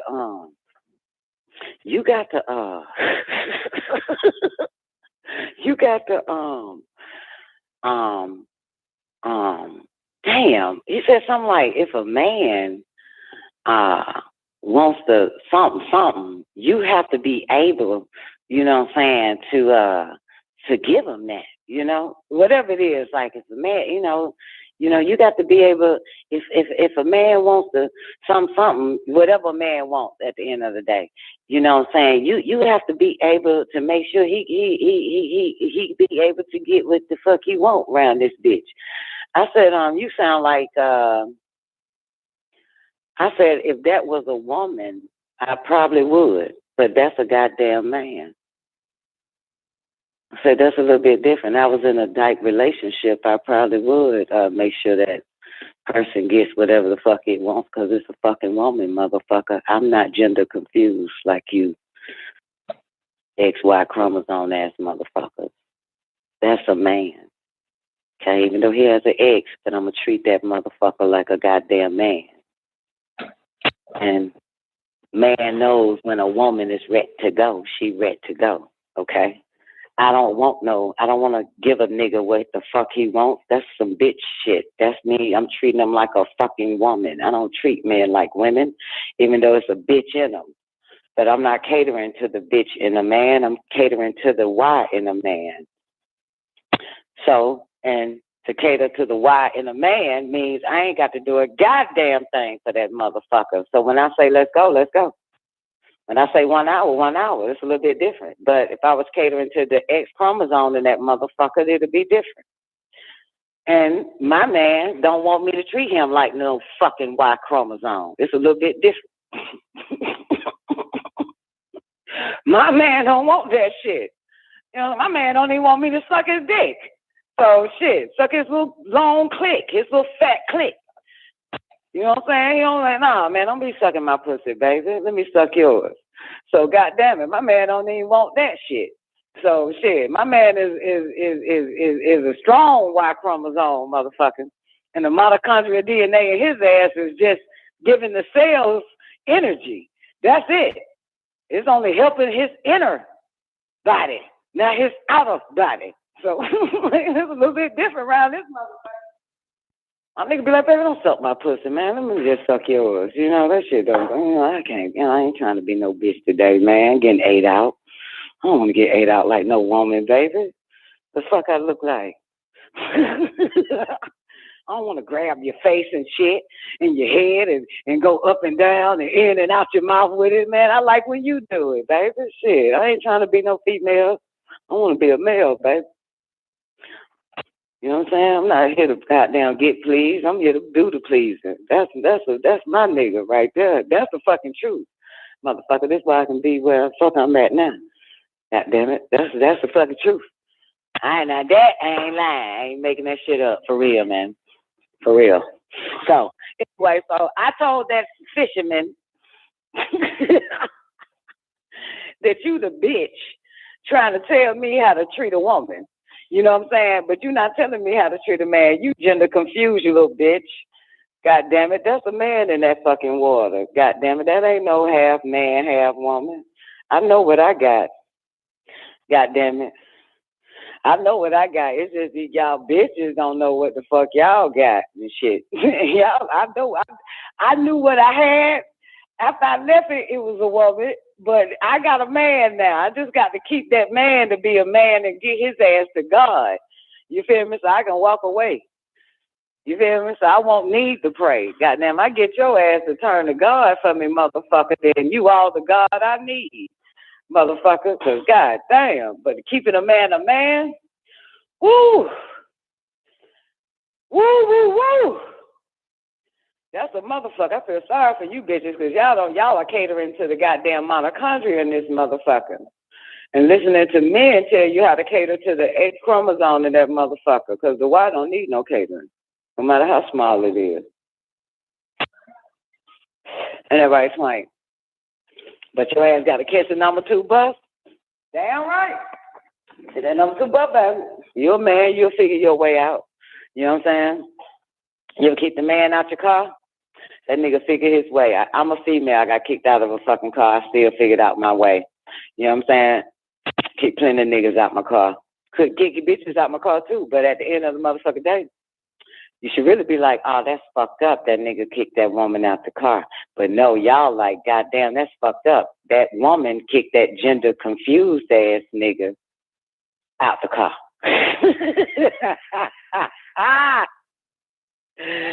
God damn it. Yeah. Left that motherfucker on the side of the goddamn road, motherfucker. You need to goddamn decide, nigga. You got to decide, motherfucker, what gender you gonna be, because I can't do it, motherfucker.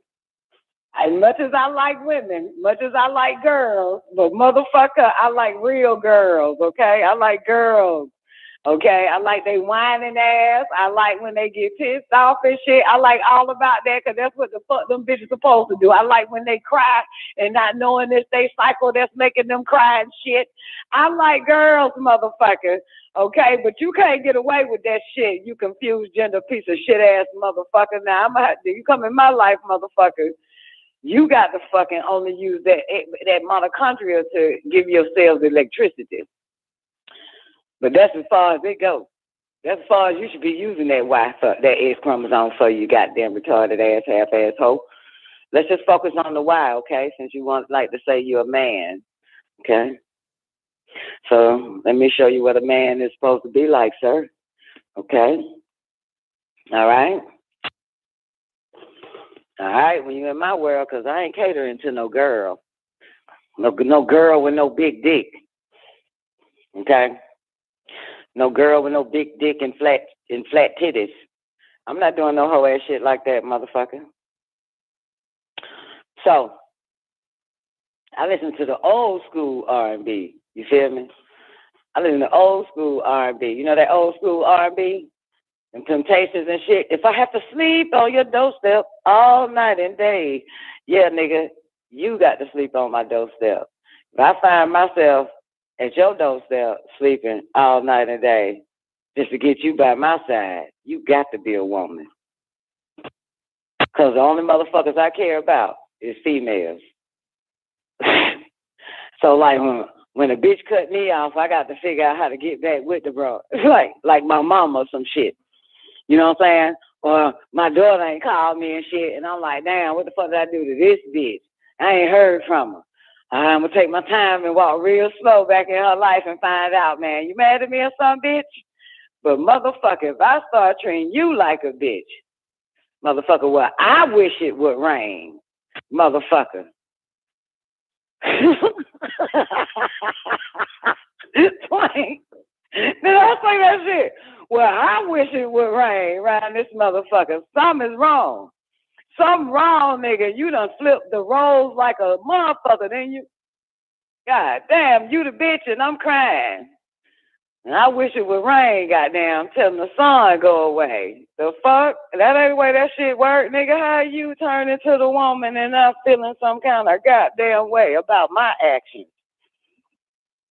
When the fuck I'm gonna make myself right in the presence of a goddamn big dick bitch? Maybe it's me. Maybe it's me. Maybe I did it all wrong. Maybe I did it all wrong. Got me goddamn questioning my fucking ways of a bitch with a fat dick, fat pussy cleat. You know what I'm saying? Lips all tight together, crunched up under the pussy cleat dick. Flat chest ass bitch at that. Like, what the fuck? Oh, non-memory working gland asshole. The fuck, something is wrong there. Something is wrong there when I got to figure out what did I do to this non-memory gland working ass bitch. The fuck? Ain't no way in hell, nigga. When you got a real man, though, when you got a nigga who only used that mitochondrial DNA to make sure the pineal gland, the brain, the major cells, all the cells are working properly, you'll never question your actions. I tell you that much. And he'll never question them motherfuckers either. But as soon as it become a bitch, it start questioning your actions. Because that's what bitches do. Why you do that? Well, what made you do that dumbass shit? But man never questions. Just a bitch in them does. You know what I'm saying? Just a bitch in them does. That's all. You know what I'm saying? Man don't question. Think about it. It told man never not to question God. Till it taps into the God gene, that's the X chromosome. You know what I'm saying? That motherfucker got plenty of questions and shit. And I have to tell my nigga, man, stay in a man's place, man. Don't question me, motherfucker. I'm XX, bitch. Stop asking why. You half-ass hoe, half-ass woman. You 1.5-ass hoe. The fuck I look like? You gender confused, hermaphrodite ass motherfucker. Back the fuck back. Hey, wait a minute. I love it when I say this shit. That shit make me laugh every time. Boy, knowledge is key. I tell you, knowledge is key. Knowing is everything. But I was about to say something, though. Damn, I forgot. Damn, I was about to say something, but I laughed it away. Lord have mercy, I laughed it away. I did. I laughed it away. Oh, this was about to say. Now, this for real now. For real. No joking about it and shit. No shitting on these half-ass hoes and shit. But look here. Here's some more pearls for the X and the Y. X with the Y chromosome. The reason why the motherfucker want to run some shit is because it's the bitch in him, the X chromosome. Okay? Why he think he can do all that shit? It ain't the Y. The Y knows his place. He only got but one X. And that's the reason why he wants to be, you know what I'm saying, the head of everything. You hear me? Can you follow it? Wants to control what the kids eat, want to control what you eat, want to control what comes in the house, out the house, all that fucking shit. That's all the X right there. Want to control who you around and who you talking to. That's the X chromosome, but he ain't got but one. Okay? That's the X. That's the mitochondria because it's, you know, got more genetic material. It predates man, so he has both. You know what I'm saying? He has like the Y that just got here and the X that has always been here throughout the boundless universes. Okay? So that's natural for him to try to kick that X in and cross out your double X so that it can get a chance to be the matron. Okay? The grand matron. That's all it is. You hear me? It's scientific and act out in behavior. Okay? All right? Give the 1X a chance, you know what I'm saying? Because by the time you got here, you believe that the 1X, just the 1X chromosome, non-mammograph gland working bitch, is up front in leadership and in power. So you give that motherfucker up front in leadership and power because of the 1 mitochondria DNA that's in him. This is why we surrender our whole little position up front in power, because the motherfucker like, let me do it, let me be. I want to be the one to do this. I want to be the one to be that. You know what I'm saying? I'm the head. Remember, I'm the head. I'm the head of this. I'm the head of that. And that's just the X chromosome talking in that motherfucker. You understand? That's the X chromosome talking. And so what you naturally do is go ahead and let that one X chromosome try to be all of that you are naturally 2 times that motherfucker. You know what I'm saying? 2 times that X, that one X that motherfucker got. And it goes to shit. It goes to shit. You know what I'm saying? Now, there's class for the man of the hour. The people of the sun, it's a bad part in that motherfucker. When that motherfucker talk about Genesis, male and female created he, them, he was trying to tell them motherfuckers and called their name Adam, which means Adam was a tribe, which means of the dust. But when you translate it to Hebrew, you know what I'm saying, or Arabic, which predates Greek and English, is Zaka Wakeba was their name. Male, Zaka, because they translate it as male and female, but it's not. That's them translating it wrong. They actually gave them what their name is. And so in Genesis, it says Zaka wa Nekeba. Zaka is the male, that boy, that guy, and his name is Zakar, which means remember. And it translates for Nekeba, not female and male, the right, when you go take it back from English to Greek, from Greek to all the way back to Hebrew and Arabic as well, or Syriac Arabic or Aramaic Hebrew, is Nekeba, right? Y'all know that already, right? Of course y'all know. So, but the word is Nekeba there for her, and Zakar for him. And Zakar, of course, means remember. And Nekeba, which you already know, means up front in leadership and in power. That's what her name is. His is to remember. Okay? You got it? Everybody clear? So that's in the scriptures now. You know what I'm saying? That's, if you translate it properly from English to Greek back to Hebrew, you will see that Zaka, because they want to say male and female, they're using an English term, you know what I'm saying? But you translate it in that scripture, in that verse, properly, it does say Zaka wa Nekeba. Up front, what her name mean? Up front, in position, and no, up front in leadership and power. Okay? And Hawa in Arabic, you feel me? Hawa, and I think, is Hawa? Yeah, Hawa translate in Arabic means breath or wind. And her name in the Arabic language, or the word female in Arabic or whatever the fuck it is Hawa, which means wind or breath. Someone that breathes in and gives you life. You know what I'm saying? And the only motherfuckers that breathe in and gives you life and skin is the female. Gives you life, gives you the skin, because she has to breathe in the dust of the ground for you to even have the nasty, dirty ass skin you got. Now,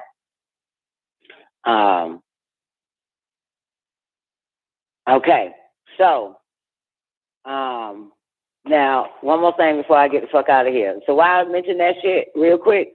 Because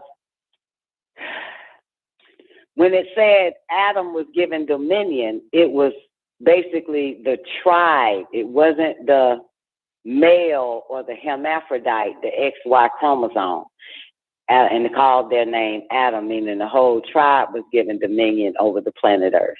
You know what I'm saying? Wasn't no damn broken ex-ass nigga giving some goddamn dominion. So the moral of the story is, boys and girls, it's his X chromosome talking. It's his X, that one X he got that wants to be up front in leadership and in power, whether it's up front and you behind that motherfucker like you a Y chromosome and you ain't. You know what I'm saying? And, yeah, so basically Fuck yeah, man. I'm about this bitch, man. Man of the Hour's up next, and I'm gonna play that shit. The shit I played earlier for the Man of the Hour on my show. I'm gonna play that motherfucker, Mason Shriners.